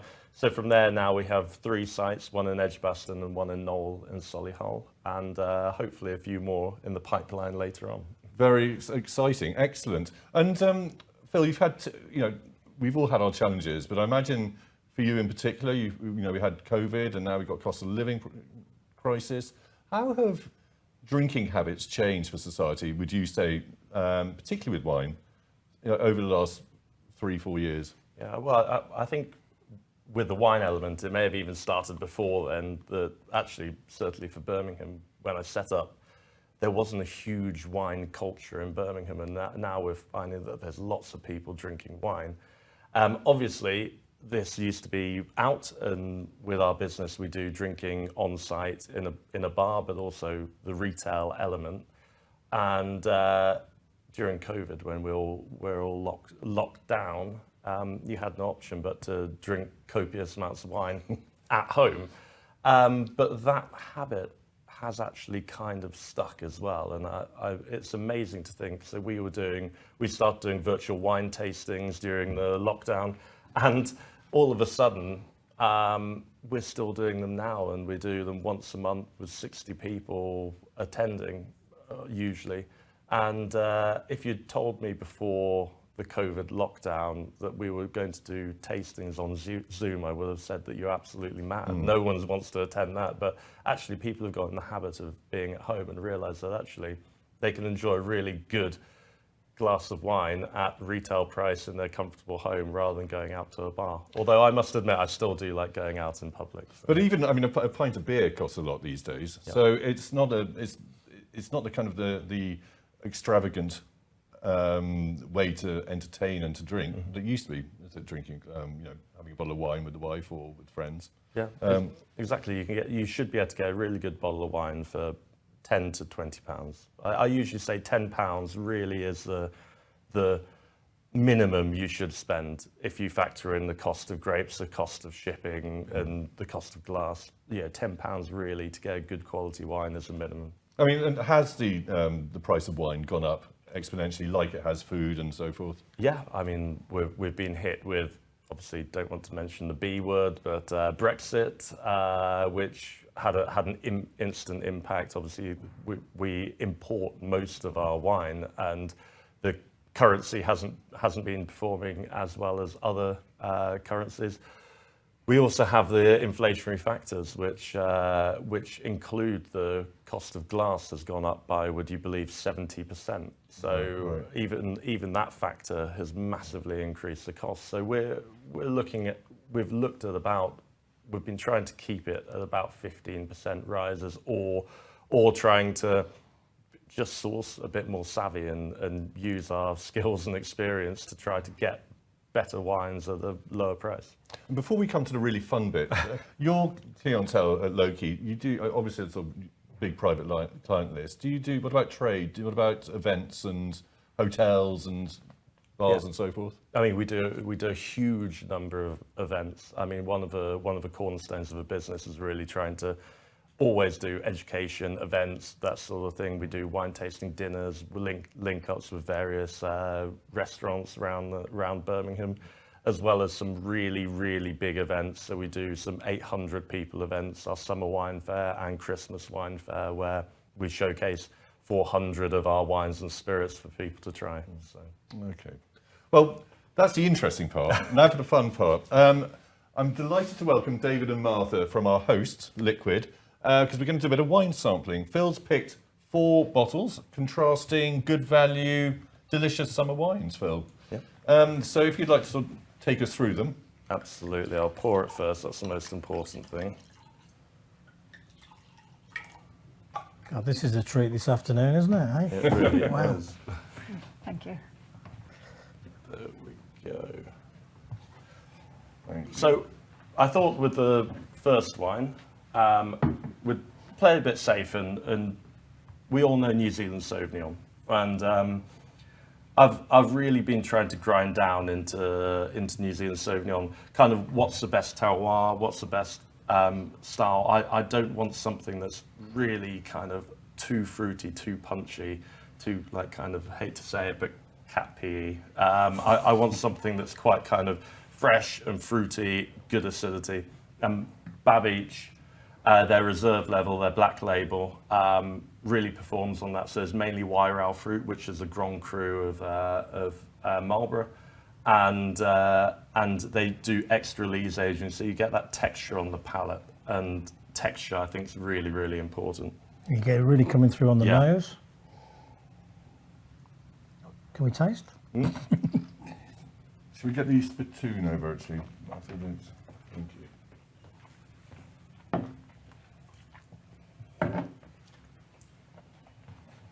you. So you've got that really lovely punchy fruit, haven't you? But then Wow. just that layer, that really like nice smooth layer. You think when you smell, you think it's going to be quite grassy and leafy, but it isn't. It's much. You've got those aromas, but at the same time when you taste it, it's a real smoothness on the palate. A bit restrained. Yeah. Is there absolutely. is there a particular type of food you would recommend this goes with? I'd say anything with goat's cheese. And in the summer, I love goat's cheese. So like a goat's cheese tart or something like that is spectacular. Absolutely. It's very refreshing. Yeah. Hopefully chef has got some in the oven. Oh yeah, I'd love to. Should have known earlier, shouldn't I? A beautiful piece of halibut would go wonderful with this as well. You know. What do you think, Martha? It's lovely. It's quite creamy, Yeah. actually, for a white. So the creaminess, that's all to do with the lees. So the lees is basically just the grape skins, and so there's no oak or anything in it to get that. They literally just push the grape skins over, and that gives you that texture. It's incredible. Beautiful, absolutely gorgeous. And the difference between, people see a label and it says reserve. If they're looking at reserve, what should that mean to them when they see that on the label? I mean, it's a very interesting question, because legally in most places, especially the New World, it doesn't actually mean anything. So you need to trust the vineyard that it is a genuine reserve. Quite often you'll see producers will put winemaker's selection or special reserve on their label. That's not a legal term, and you need to trust them that it is actually a genuine reserve, not something that they're trying to sell as a reserve. That's interesting. And what sort of retail price are we looking at, Phil? So $17.99 for that, which I think now for New Zealand Sauvignon, It's good the value. reserve level is Really great, good value. great Yeah, absolutely. Wow. Right, that's a good start. Yeah. Excellent. So we now have. We now have. Do you mind using the same glass? No, of course not. No. We love to save the washing up. Yeah, exactly. Save the environment. So with this one, we have Rioja Rosé. Now, Rioja Rosé is becoming one of the really fashionable wines.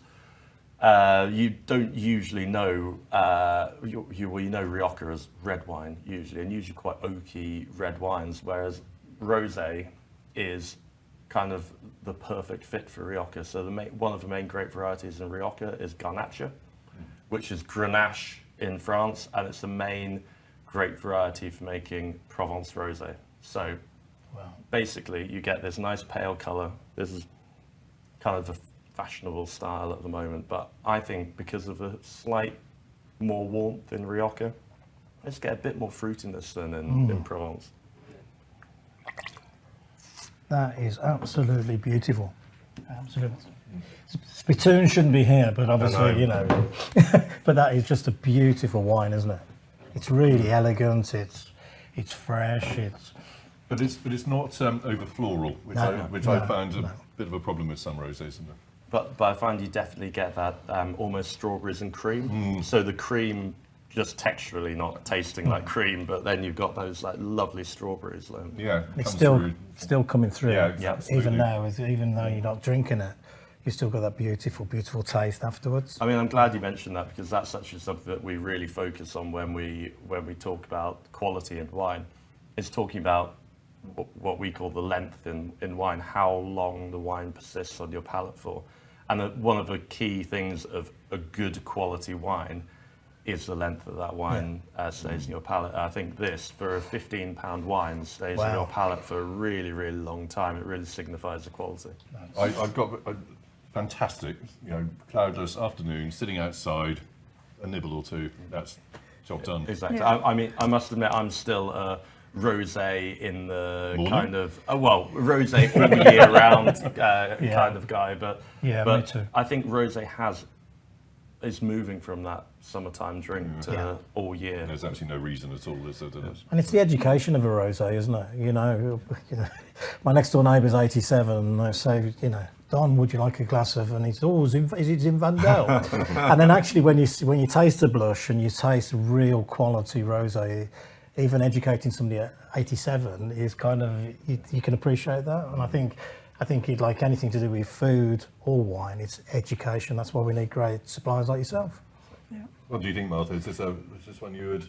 Yeah, I would. I do like a pale rosé, but it's lovely because it's not as dry as other paler ones. It's not easier to drink, I think. Yeah. So it's interesting because the fruit level, they actually have fermented this to complete dryness and sugar level, but because the fruit is so much riper and fruitier than you'd say get from south of France, you're actually ending up with that appearance of some fruit sweetness, even though actually you don't need to have the naughty sugar in there, which is even better, isn't it? Fantastic. Yeah, thank you for that. That was. Shall we go on to the red and do the alcohol-free? Yeah, that probably makes sense. At the end. Yep. Yep. Might just empty that out, actually. That's okay. Thanks, Mark. This is the student days. I'd have paid for that. Oh gosh, yeah. That'd have gone in a jug separate, wouldn't it? So now we've got a really kind of special wine for me. It's from Calabria in Italy. Now, most people don't know very much about Calabria apart from the mafia, but they make incredible wine. And one of the problems with the area is, unlike a lot of the wealthy northern regions, they just haven't had the budgets to promote themselves and the joined up thinking. And this producer, Librandi, have been one of the pioneers, first of all, of sustainability. So they're the first biodynamic and sustainable certified vineyard in the area. But they're also head of the association that's really trying to promote the wider area. It's the poorest area in Italy, Calabria, and really they are pioneers of getting these wines known around the world. And they have this amazing area called Ciro, where this wine is from, and the grape variety is Gaglioppo. You wouldn't have heard of it, but it's their local indigenous variety. It's very much, if you look at it, like a Pinot Noir. Yeah. Now, in summertime, I'd serve this very slightly chilled. And I think one of the things that we're not very good at in the UK is serving wine at the correct temperature. We usually serve white wine far too cold, and then red wine far too warm. And we get a bit nervous about putting red wine in the fridge, but I think in the summer, is absolutely perfect because you want this wine to be served. I'd serve this at about 15 degrees, which is about the temperature it is now. And you want that little bit of refreshing note to it. So if you think 15 degrees, if it's 25 degrees outside, that's a good 20 minutes in the fridge, Yeah. you know, to get that temperature down. But don't be shy about refrigerating your wine. I think it's actually a very important thing to do, especially when it's hot, if we ever get a warm day.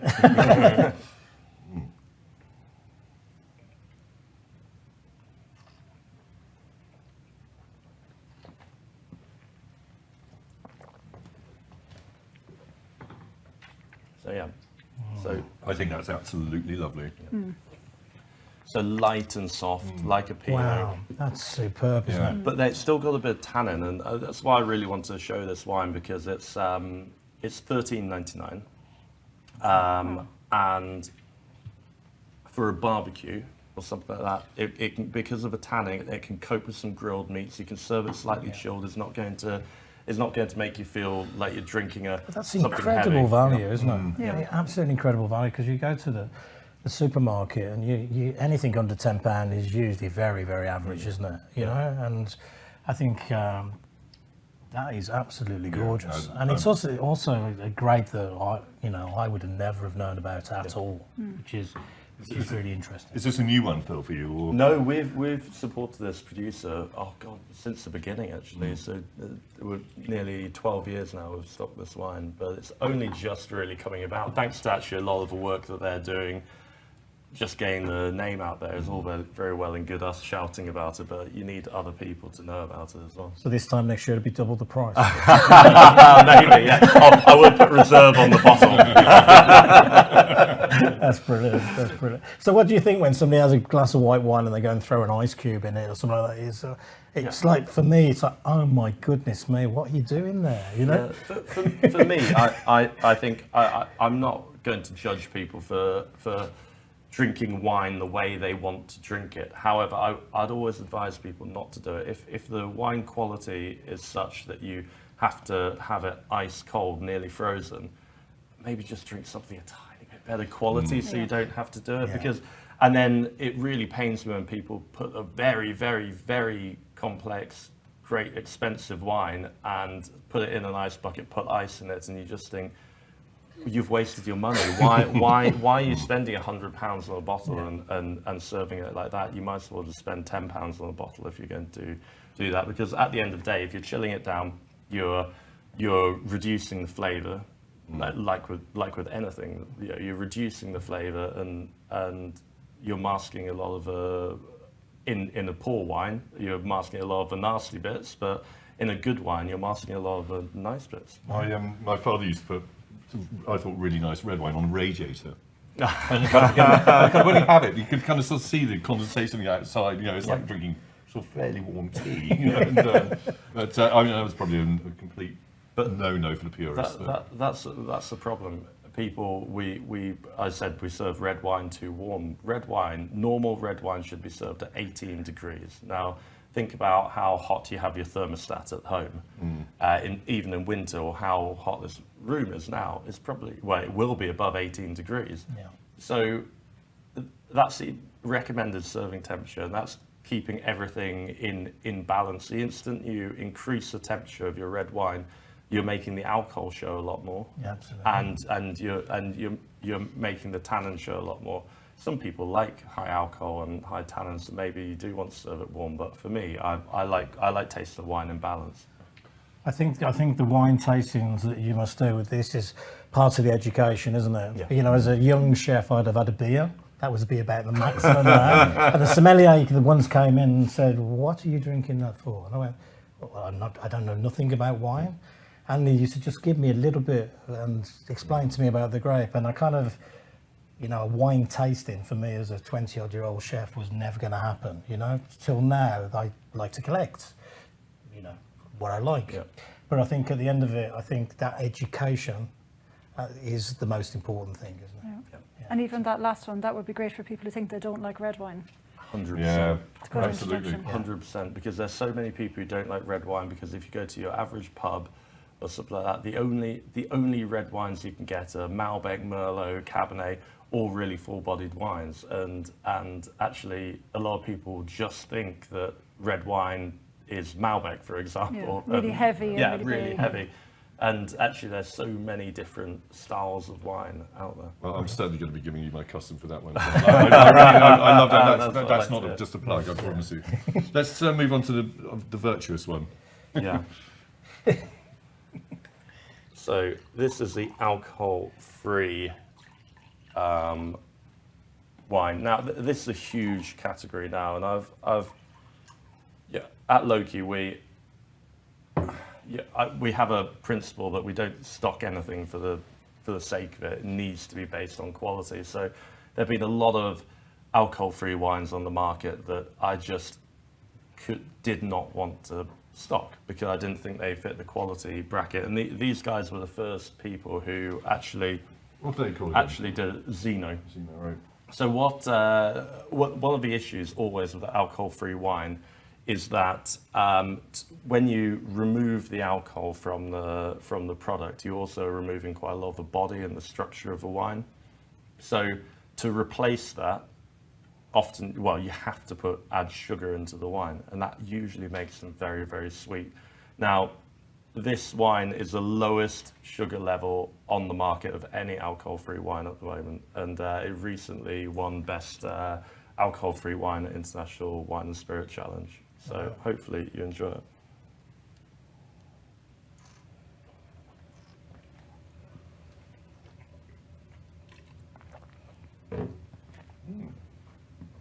So again, there's nothing added to it. It is just Garnacha, so the same grape variety as in the rosé, actually from a similar area as well in Spain. But yeah, I think it tastes really nice, a bit of spice in there. Yeah, absolutely. Yeah. That's actually far nicer and fuller than I was expecting. Yeah. It's almost like it's a natural, just a fruit taste. Yeah. That's what kind of tastes fruity, doesn't it? Yeah. I've tried to find a good, because I've had 2 pregnancies, so I've tried to find good alcohol-free wines when I was pregnant, and I've had to pour some bottles on the sink. No, it just tastes like sugar water. Yeah. It's really hard to find a good bottle. Yeah, so they still add sugar into this, but it's the lowest on the market. I don't think you can overtly taste the sugar in it. No, I like it actually, and nor is it nor is it too tart. It's interesting. It's a great option, isn't it? Yeah. And It exactly tastes like what wine. you talked about. Yeah, Yeah. absolutely. Yeah. So we're seeing a massive growth in it. It actually started, the whole alcohol-free thing started actually a lot with pregnant women, and we had lots of people coming in asking for it. But now I think a lot of people are saying, buying a bottle of wine, sharing it with a friend, and then buying an alcohol-free wine as their second bottle just to lower their alcohol intake but still enjoy a glass of wine. So it's really shifted from that solely pregnant women to actually the wider population. I think there are a lot of really, really exciting alcohol-free products coming onto the market at the moment. How much is that, Phil? That is £20. I mean, it's a nice thing to have a glass of wine. If you've got to go driving in the evening, but you kind of want a glass of wine as well, that would fit the bill. Great alternative, isn't it? Yeah. Well, look, thank you. Thanks very much indeed. I hope you enjoyed that. I hope that's given you a bit of food for thought. And I look forward to welcoming Phil back, maybe early winter. We'll have a look at some of your tips for the winter and Christmas. But hope you enjoyed it. Thank you.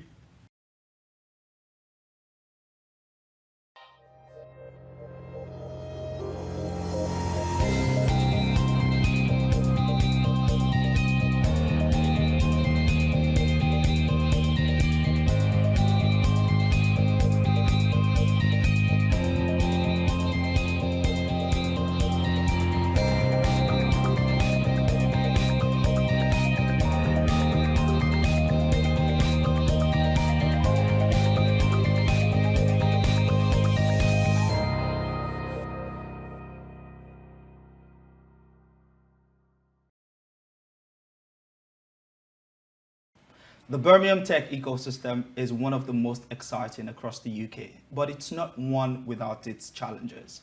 Today I'm going to be talking to some great experts, business leaders within the ecosystem, that are going to be shedding light as to some of the challenges and opportunities to better our tech ecosystem. Welcome, gentlemen. Thank you. So today on the show, I've got Jim Shirley, the founder of Funding Hero, one of the scale-up accelerators that we have in the ecosystem. We've got Dan Corcoran of Reedmace Talent, and they do incredible work in terms of tech talent acquisition, I would presume. And then we've got Omran Al-Habbal, who is one of the leading business leaders and coaches and mentors in the ecosystem, the co-founder and CEO of Birmingham Enterprise Community, otherwise known as BEC. Once again, thank you for coming on the show. So you all participate in the ecosystem in different ways, and your business leaders, you talk, you facilitate sessions, and with your organizations, you actually do great work. What I want to get started with is your general assessment of the Birmingham tech ecosystem. So let's say the Birmingham startup ecosystem. Omar, we'll start with you. Okay, you start with me. I think we, as I said, we have a great ecosystem in terms of tech. I always wonder, is it going to be a tech ecosystem always, or it's going to be something else? As to be more specific, is it fintech, or is it mid-tech or health tech? But there is a lot of potentials, and there is a lot yet to learn still. Well, the good thing, as you can see now, like we are really well connected in the ecosystem as business support organizations and individuals. And that's, I think, what matters. We were just talking about it, how good it is as a community we link with each other. Definitely, that's definitely important. Dan, what's your assessment of the business ecosystem generally? Yeah, well, in Birmingham, I mean, it's a big question. Don't get me wrong, but essentially, I'd echo what you were saying. The Birmingham ecosystem is very different to that of London or Manchester. And I think one of the common threads about the Birmingham ecosystem is that we do try and connect and elevate each other a lot more, say, than the London scene. Whilst we don't quite have the same amount of access to funding, what we do have in the Midlands, is a really strong manufacturing base. We've got deep innovation across the Midlands. I'm saying it's Birmingham, but of course the Midlands, and it's a really wide patch, and essentially we tend to have entrepreneurs, serial entrepreneurs, and people coming in with lots of experience and really driving innovation. So I think for me, the Birmingham, the Midlands ecosystem is a really exciting place. Yeah. Fantastic. And Jim, what are your thoughts? Yeah, I mean, I think if you look at the way that Birmingham Tech Week, all the noise and kind of excitement that gets built from that, you can see there's something really exciting building. We've still got some way to go to catch up, with the regional hubs and stuff. But there's a huge appetite there. There's been a huge amount of funding, recently kind of put into the system as well. So I think we're looking for some really exciting things going forward. A bit fragmented still, a lot more to do. I think we can do more to kind of create a stronger funnel to help companies go up through the system. Large amount of companies, I think, struggle for those first 1 to 3 years trying to get from the ground, getting from A to B, plenty of support, but how can they get from B to C to D? That's the kind of some of the challenges I think we face over the next few years. And I think that is a very important point to dig into the conversation, because there is no denying that there's a high level of business startups in Birmingham. We see the numbers every day. We talk about it, the highest number of startups outside London, it's widely talked about. But that is not necessarily translating into scale-ups. Yep. Why do you think that is? Well, I think as just mentioned, it's having that kind of that funnel, that support system that companies can kind of know they can go from A to B to C and so on. You have to have a really strong pool of initial seed funding. We've got lots of money, I think, floating around at the seed stage for that kind of second round of funding, or for companies that have started to really establish a team around them. But getting to that point's really hard. And I think we've got some fantastic, exciting incubators in the region. I think B2Den, that Dan's part of, a really good example, of how they start to kind of bring founders in and start to kind of put a wraparound around them and show them how to scale. We need more like that. We need more scale-up expertise to kind of help people get to that next stage, because it's really, really tough. There's so many variables in growing a business. Most businesses will fail within the first 2 to 3 years. So how do you get them through that startup graveyard, as we call it?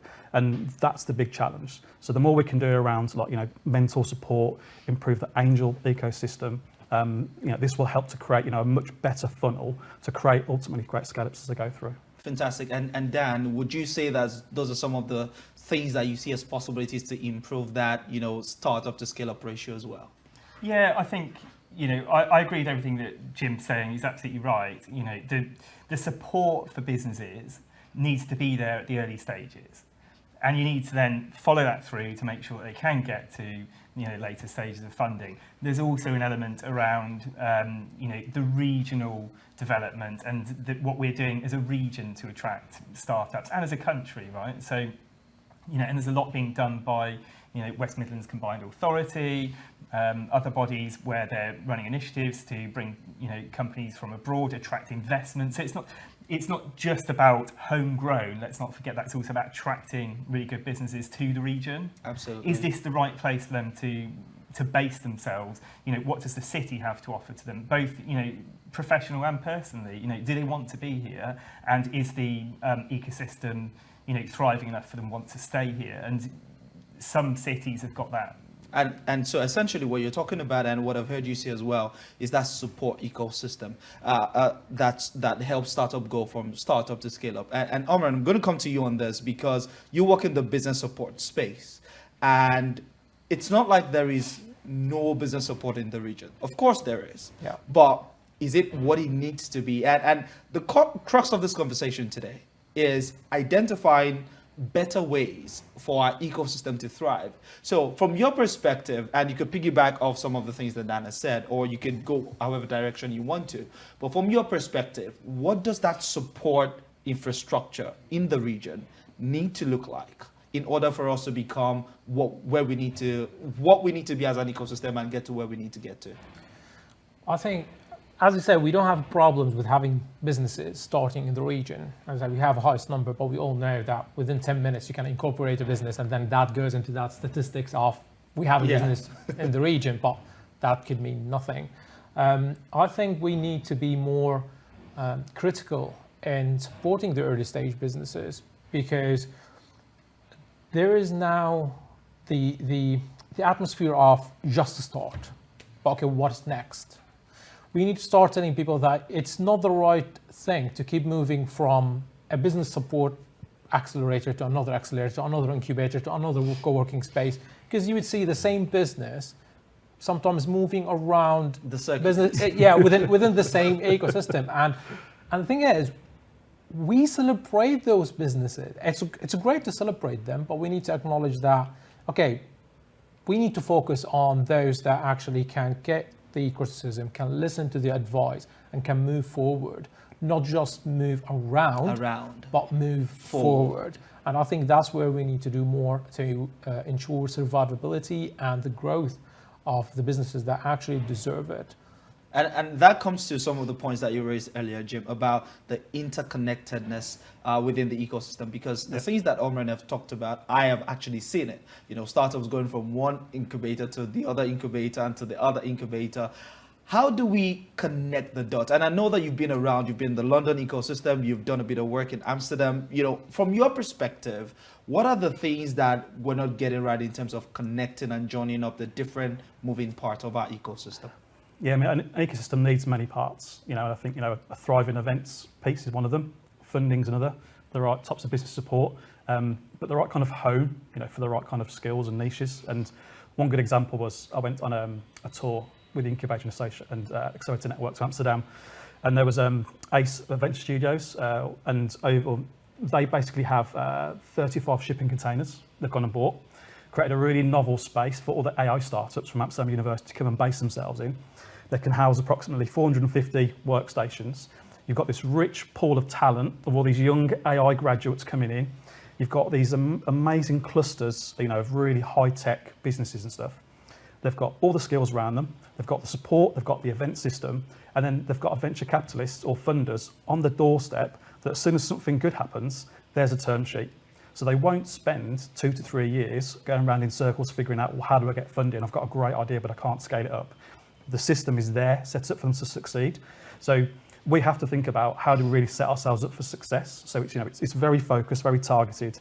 And with some of the new innovation grants that have been released by the West Midlands Combined Authority, etc., that will start to make that happen. But we need to kind of do a bit quicker, really, and kind of build more of a wraparound, around certain niches to help them really thrive. ramp up a bit, and I think that that's very, very interesting. And Dan, I know that you're involved with the Beta Den project, Yeah. and I know that I've had people that have gone on that program and tell me how fantastic it is. In terms of innovating business support, what else can we do that hasn't been done before? Well, I think it's such a broad question. I mean, there's loads of things, and there's a lot of elements to it. You know, we're ignoring the fact that actually there's an element of luck to it too. You've got to create the right conditions and then hope that the right companies come to the right place at the right time with the right ideas in order for that to be a success. And it is, you know, let's not deny it, there's an element of luck to both business and to, you know, incubation. But I think certainly, you know, you mentioned Beta Den. Beta Den's a fantastic program. You know, it's Worcestershire's first accelerator. It's now award-winning, and the cohorts that they work with, you know, are small cohorts. They give them really focused attention and solid funding backed with mentors. I think more initiatives. Look, you're talking about venture studios, which I must admit you don't see many of those in Birmingham and the Midlands. So there's different ways of doing it. There's a lot of support out there which is very generalist. But actually, you know, if I was to give you one thing, and you're looking at me going, he's got a point here. So if I was to give you one thing, I think definitely specialisation, where you talk about, you know, AI and the different use cases, specialisation and funding in different subsectors of tech startups, such as, you know, in the Midlands, we're big on clean tech, we're big on med tech, you know, but focusing on the areas where we want to be more successful, and then building niche services to help those businesses and to cluster them together to connect them and to connect them with the ecosystem, I think is definitely the way forward. Yeah, absolutely. I couldn't agree more. And from your perspective, Omran, I know that Beck does a lot of work, not just locally within the ecosystem to try to help entrepreneurs develop, but also working with several organizations to try to bring them into the whole conversation around developing the ecosystem, and also, more importantly, creating international linkages. Talk to us about the importance of innovations like that or initiatives like that in developing that ecosystem. I think it's really important because you get that diversity and different perspectives on the support available. So in our recent project, for example, working with a Canadian business and bringing them to the region, it was an eye-opening of what is available for them in terms of, as well, public and government support that actually we can learn from. So for example, the Canadian government, if they want to come here, they're going to provide them with like the trainings, the funds to come here, mentoring, coaching, which we did with them. And it's quite interesting how they are like labeled as early stage emerging, but they are making like, let's say 10, 12 million a year, while we give the same label for businesses in the region that are actually just kicking off. And that creates a confusion, because I've got Birmingham Tech Week you mentioned, so I got some VCs and angel investors from London saying that we want to come to Birmingham, seems like there's a lot of great stuff, I want to see what we can work, we don't want to miss the opportunity. And when they arrived, they got confused between celebrating the business that is just moving forward, and then there's the business that actually are scalable, high growth, that is not actually in the spot. And that's created confusion for the international organizations and for the inward investment. But in terms of the support available, and actually to your point of specializing in certain areas. So you remember, we run accelerators, we run business support programs, but right now we are shifting more towards designing and delivering business support programs in a specific niche area. So if I'm gonna, let's say, support soft landing program, I'm not gonna do it all myself. I'm going to get who's best in the region as an organization in that area, get them involved rather than just do it myself. And I think that's a mistake a lot of organizations are doing, but we need to move towards, if, let's say, investment is not your area of expertise, okay, don't try to get there. Jim Shirley doing it, go to him, you know what I mean? Get them involved and provide that holistic support from experts.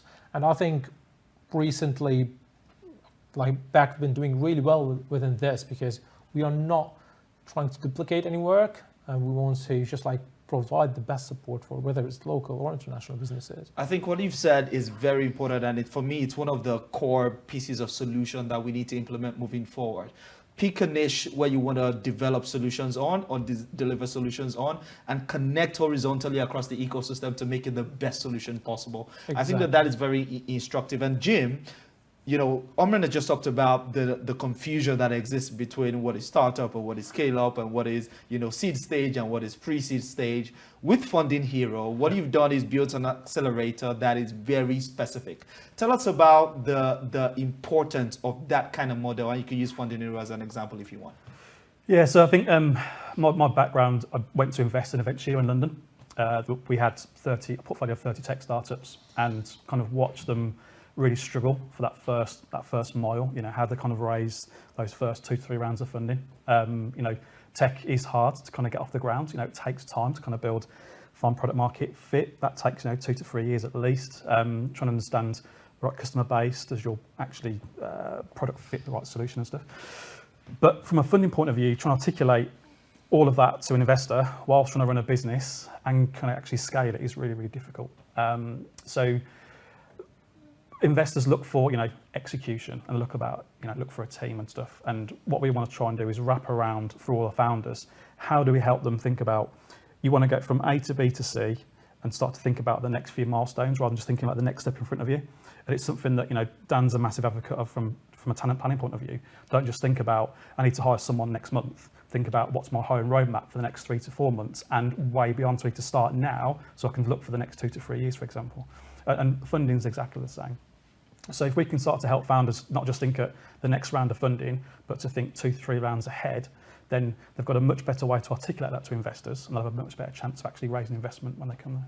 Absolutely, and I think that that's quite interesting. And you touched on talent really quickly there, but I want to dwell on that because I think it's one of the other areas in the ecosystem where we make a lot of, we talk a lot about it, but in terms of the practicalities, things might not always seem, you know, as they look like on the surface. And I know that, Dan, you work primarily in the talent space.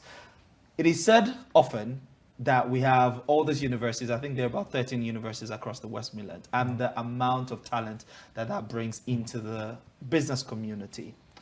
What percentage of that talent is the tech ecosystem or the business ecosystem seeing? Well, you can't answer the question without explaining the total talent pool. So the thing about talent is, I use it in the term talent acquisition. And talent acquisition is a field which concerns itself with, as Jim rightly says, a whole bunch of activities which over a long period of time help you to attract the right talent into your business to fill predefined skills gaps. So it's not just hiring. No, absolutely. And that is what I want to get across, because a lot of times, you know, I even speak to recruitment professionals or talent acquisition professionals and say, what's the difference between recruitment and talent acquisition? And the truth is, recruitment is getting somebody into the business, into a predefined role. All the strategy stuff's happened. Okay, so in large businesses, you think about it, somebody leaves, you replace them. You hire somebody, that's recruitment, that's just recruitment. Talent acquisition is the long-term planning, normally to reach a predefined objective, which is where Jim and I have, you know, crossovers in the work that we do. So most startups will have, particularly for funding purposes, they'll have specific objectives and goals they need to reach. To reach those, they need certain skills in the business. The talent, the people that come with those skills are the people that actually enact that. So in essence, you can talk about university, that's great, but what I would say to you is to fill those skills gaps, which are incredibly well defined using, you know, psychological profile, all sorts of methodologies, so a proper professional approach. One talent pool may be the universities, that's fantastic, but there's a whole bunch of other talent pools. Now, if you take that into a very niche area, which we are at the moment, so we're working with, I think it's our 63rd tech startup in 4 years that we've helped to do their own talent acquisition, and we do that for them for a period of time so that they can scale to reach their objectives. So if you look at a company that's got very niche skills, so we've got, you know, companies you know, who are creating flying cars or who are creating, you know, quantum computing, for example. When you've got those really niche skills that are not currently available, university is going to be a great place for people to start out, for example, but now what you need to do is to really have a strategy over a period of time to either home grow, to find those people, to attract them to you, etc. So I know I haven't directly answered your question, but I would say a small percentage, but then you also need to look at when they enter. Is it straight post-university, or is it later on in their career and they were educated at university? So, yeah, that's the thing. You've got to look at the entire talent pool, but you've also got to know where you're heading and what skills you need to get there. But on the back of that, if you want to scale a company, you can't just hire anybody. Yeah, you have to have the right team, because it's all about having the real intent, because growing a company at pace is very challenging because it's constantly changing. There's all different things across the business that, something's new, something's got to go and adapt. And you have to have a team around you that can cope with that and make decisions on the fly fast. So you have to find that right balance of experience, which is expensive. So that's challenging, but also the right level of, like the level of doers, that can actually keep things moving as well.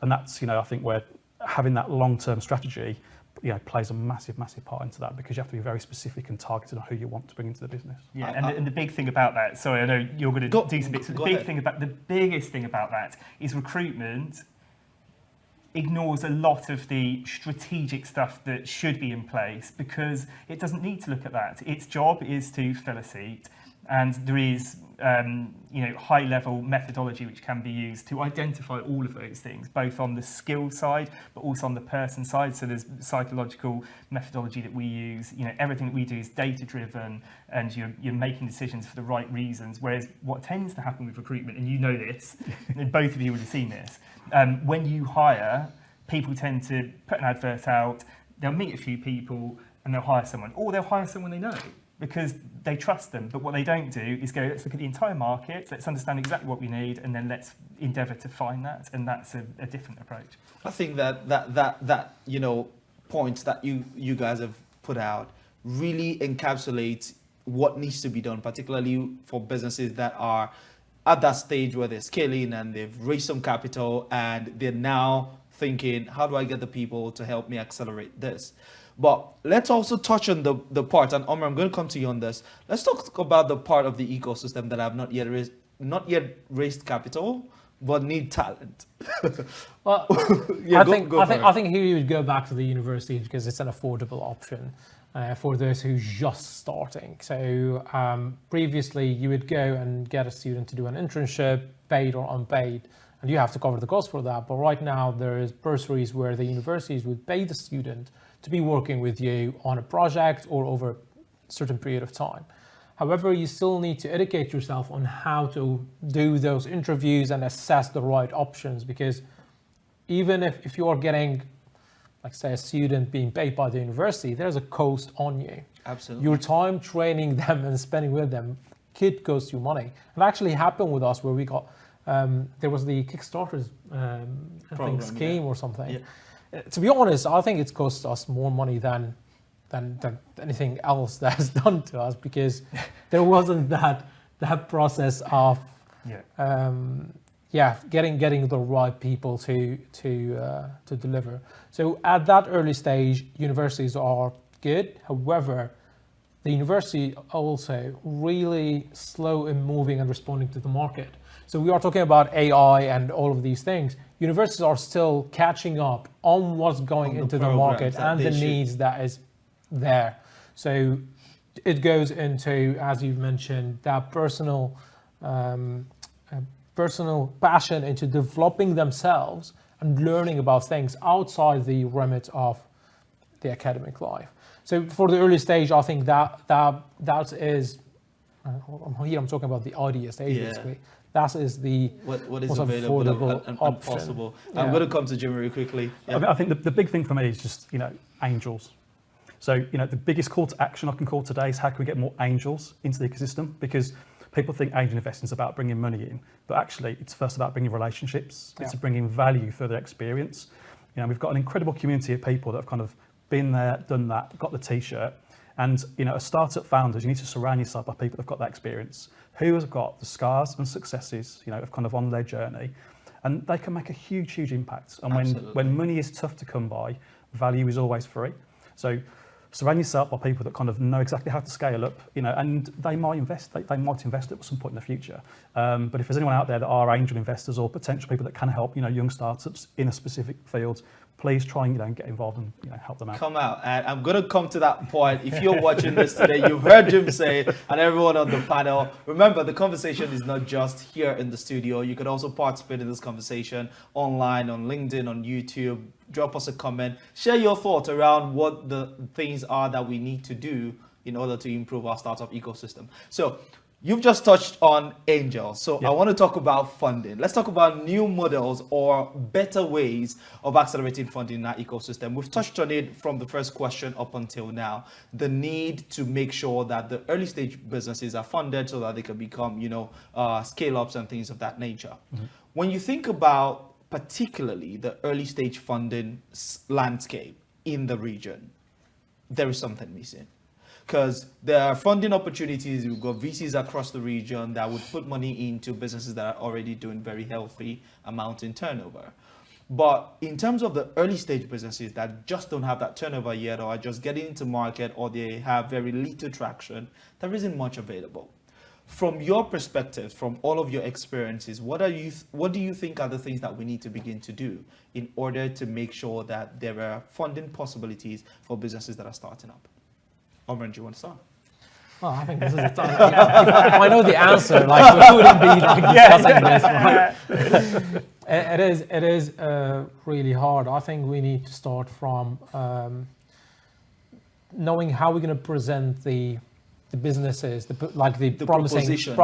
promising startups that we have in the region, and that goes back to the point that I was talking about, where we are doing the buzz right now, but we are not doing the business that actually would lead to that marketing buzz of the region. Doing the buzz, not the business. Exactly. So for example, if you go to London, they won't care about talking about making London good, like a hub, or like we are supporting this and supporting that. But if you go to them and like, okay, we are planning to make the first million within this time, this is what we are doing. Talk business, don't talk about anything else. They're going to listen to it. As a result, that success is going to happen, that buzz is going to happen. What's happening in the region, actually, we are doing the buzz, but no one is doing the work that actually would lead there. So we need to start as well, first identify and properly present the promising startups that we have.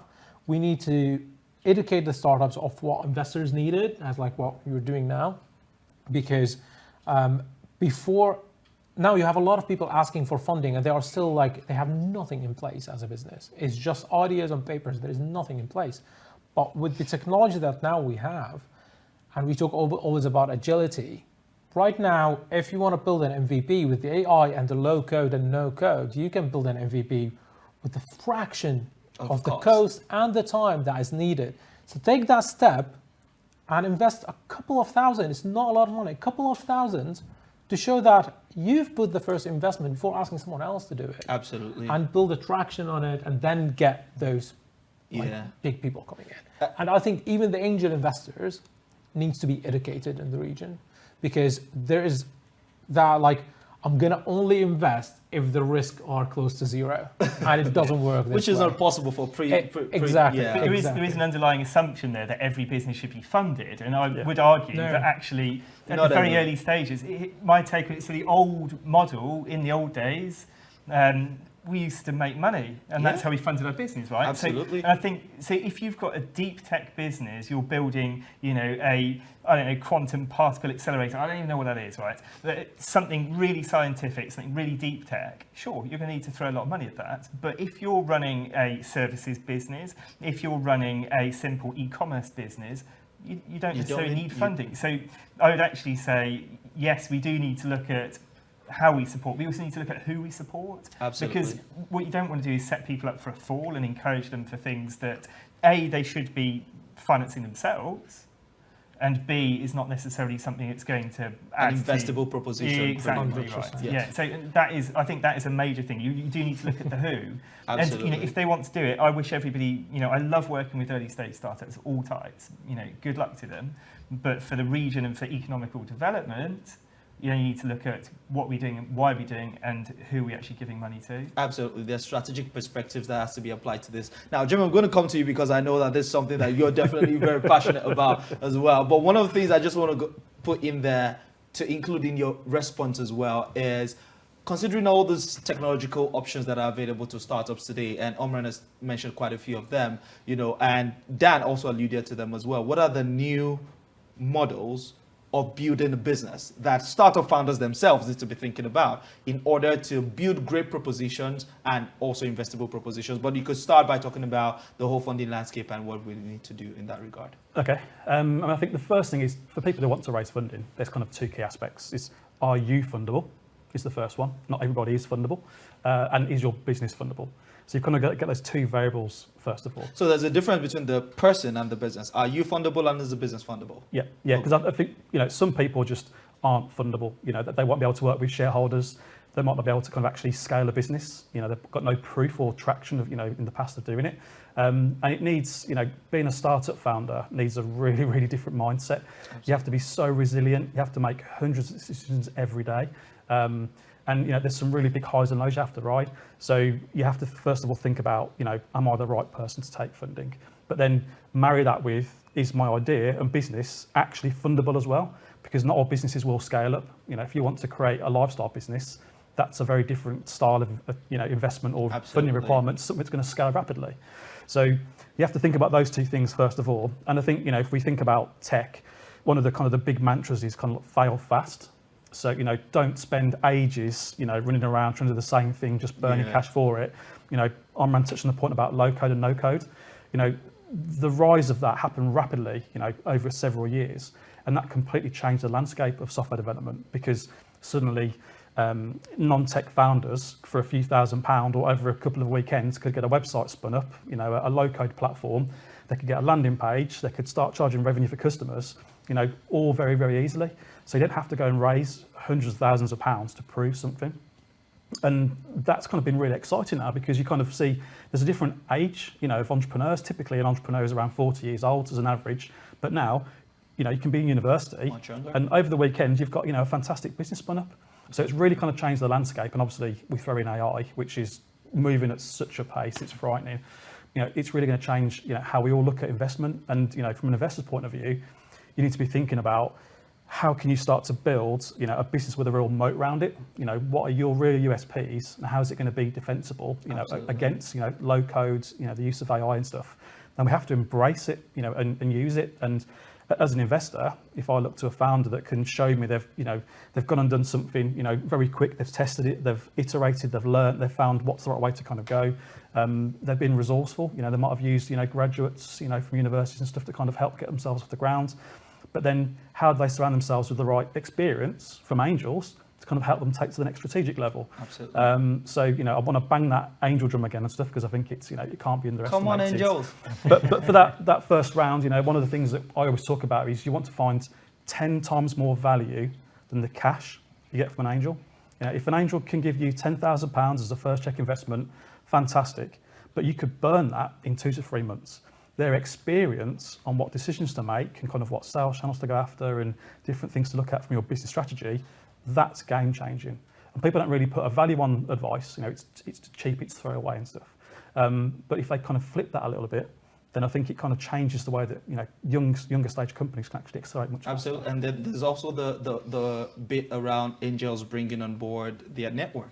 I mean, again, you think someone's been in business for 20, 30 years. Yeah. Their network is absolutely huge. It's got a nice little black book. And it takes you twice as long to kind of even think about trying to gather that. Because as I said, if you were going to get just the money, right now on, we all have those online banking system that within 5 minutes you can get £5,000 as on a credit card. Yeah, exactly, or 10 grand. So that amount of money you can easily get it, but the experience is the one that you need to be looking at. Absolutely. And when you, as I said, if as an investor, I want to see that you took a step, you took a risk yourself within your business before asking me to take a risk and invest. You've got to have skin in the game. Exactly. So show me that you've put in the effort. So I know that, you are committed, but it's not that, because I'm not going to come in to build your business.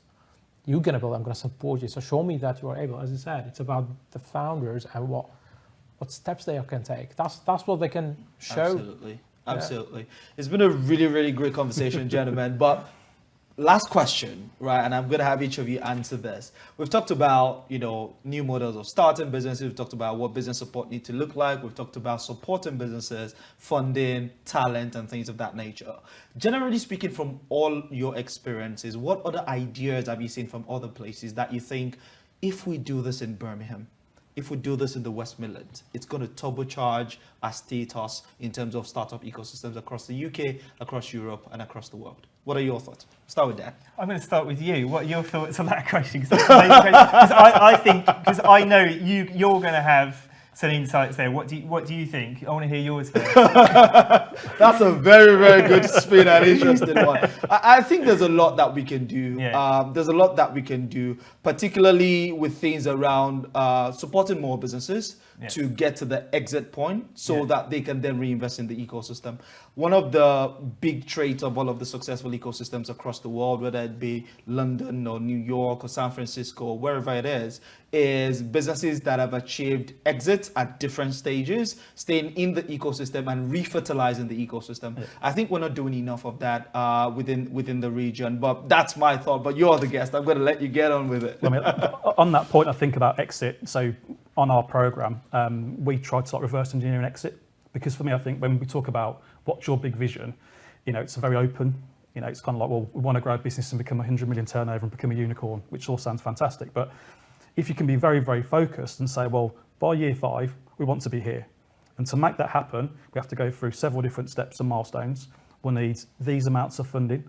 We'll need these different, individual people to hire across the business, so we get our talent plan sorted out. We'll need the right mentors and support, as we need as well. And it creates real focus then, when you can think about how to kind of reverse engineer backwards. And it's something, I've been very fortunate. I've gone through 2 exits in the past, and we were both completely focused. We knew what our exit was. We knew the timeline we wanted to try and achieve it in. We knew what milestones we had to try and hit. And we just, every day, absolutely laser focused. When you can start to kind of create that as a mindset across the ecosystem, it makes a massive, massive difference. And from being part of the venture studio I mentioned in London stuff, again, that was something we did. We kind of worked with companies at a very early stage, incubate the idea, let it fail quickly and find what works, and then keep them very, very focused on the next 2 to 3 phases and stuff. Fantastic. Thanks, Jim. So all I was going to say is, I think, you've got the 2 things. You've got where we are now, and there's tons of stuff that we can do to improve. We're on the right path, right? Let's be honest about it. We are on the right path. But then you also have, for me, one of the things that owning a business has afforded me is the luxury of being able to do some voluntary stuff. And so I work with early stage startups, but I also work with schools, because actually, you mentioned university, but really the education starts right at the bottom when they're younger. So for the ecosystem we have right now, we can tinker, we can tweak, but essentially for me, one of the major things that we have to tackle is education system and how we educate students on how the world is changing. You go into any of the supermarkets now, I go out and talk to schools regularly, and I always say to the kids, you go into the supermarkets now, and what do you notice when you hit the checkouts? There's hardly any people there. It's all machines, and that is the way things are going. So you need to understand that the jobs landscape is shifting, and then we need to support teachers and education. For the younger generations, that's my real takeaway. For now, we can make changes to what we've got, but if we really want a step change and to be the leader in the future, then we need to go right back to grassroots. Absolutely, thank you. And Omran, your thoughts? I think it's building on what Jim mentioned and having that map for both the businesses or the startup starting and for the ecosystem organization, business support organizations, of knowing, okay, like if a startup started in the region, what is the journey they're going to go through? Which organization is at which stage? So even the organization it won't be confusing to them anymore. They won't be fighting over the same businesses and participants to tick boxes of we've engaged with the business. So they know that, okay, that stage is where you get involved, that stage where investment is involved, that stage where R&D is involved.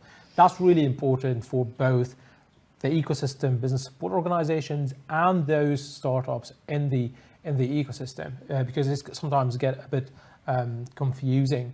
So I think having that clarity is important, and we need a lot of involvement from the big corporates and the private sector, because they are not involving as much. So right now you have here like PwC, Goldman Sachs, EY, Deloitte, all of these big names. What are they actually doing within the ecosystem? To participate. Outside of, for example, having a public entity that's going to have a lot of regulations of who's going to be working with and what they're going to do, or a bank that's going to be, again, having a lot of regulations.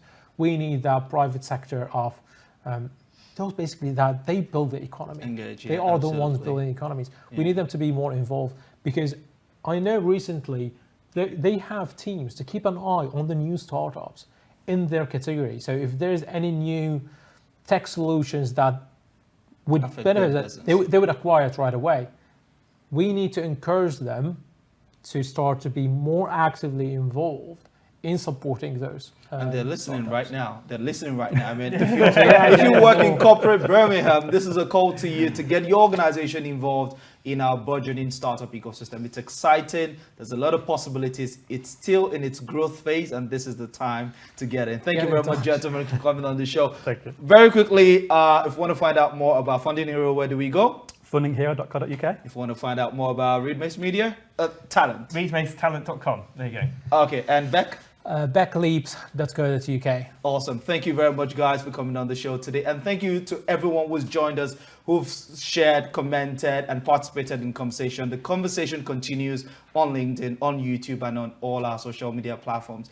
We're not quite done yet. We still got our 90 seconds with. So stick around to find out who that is going to be with.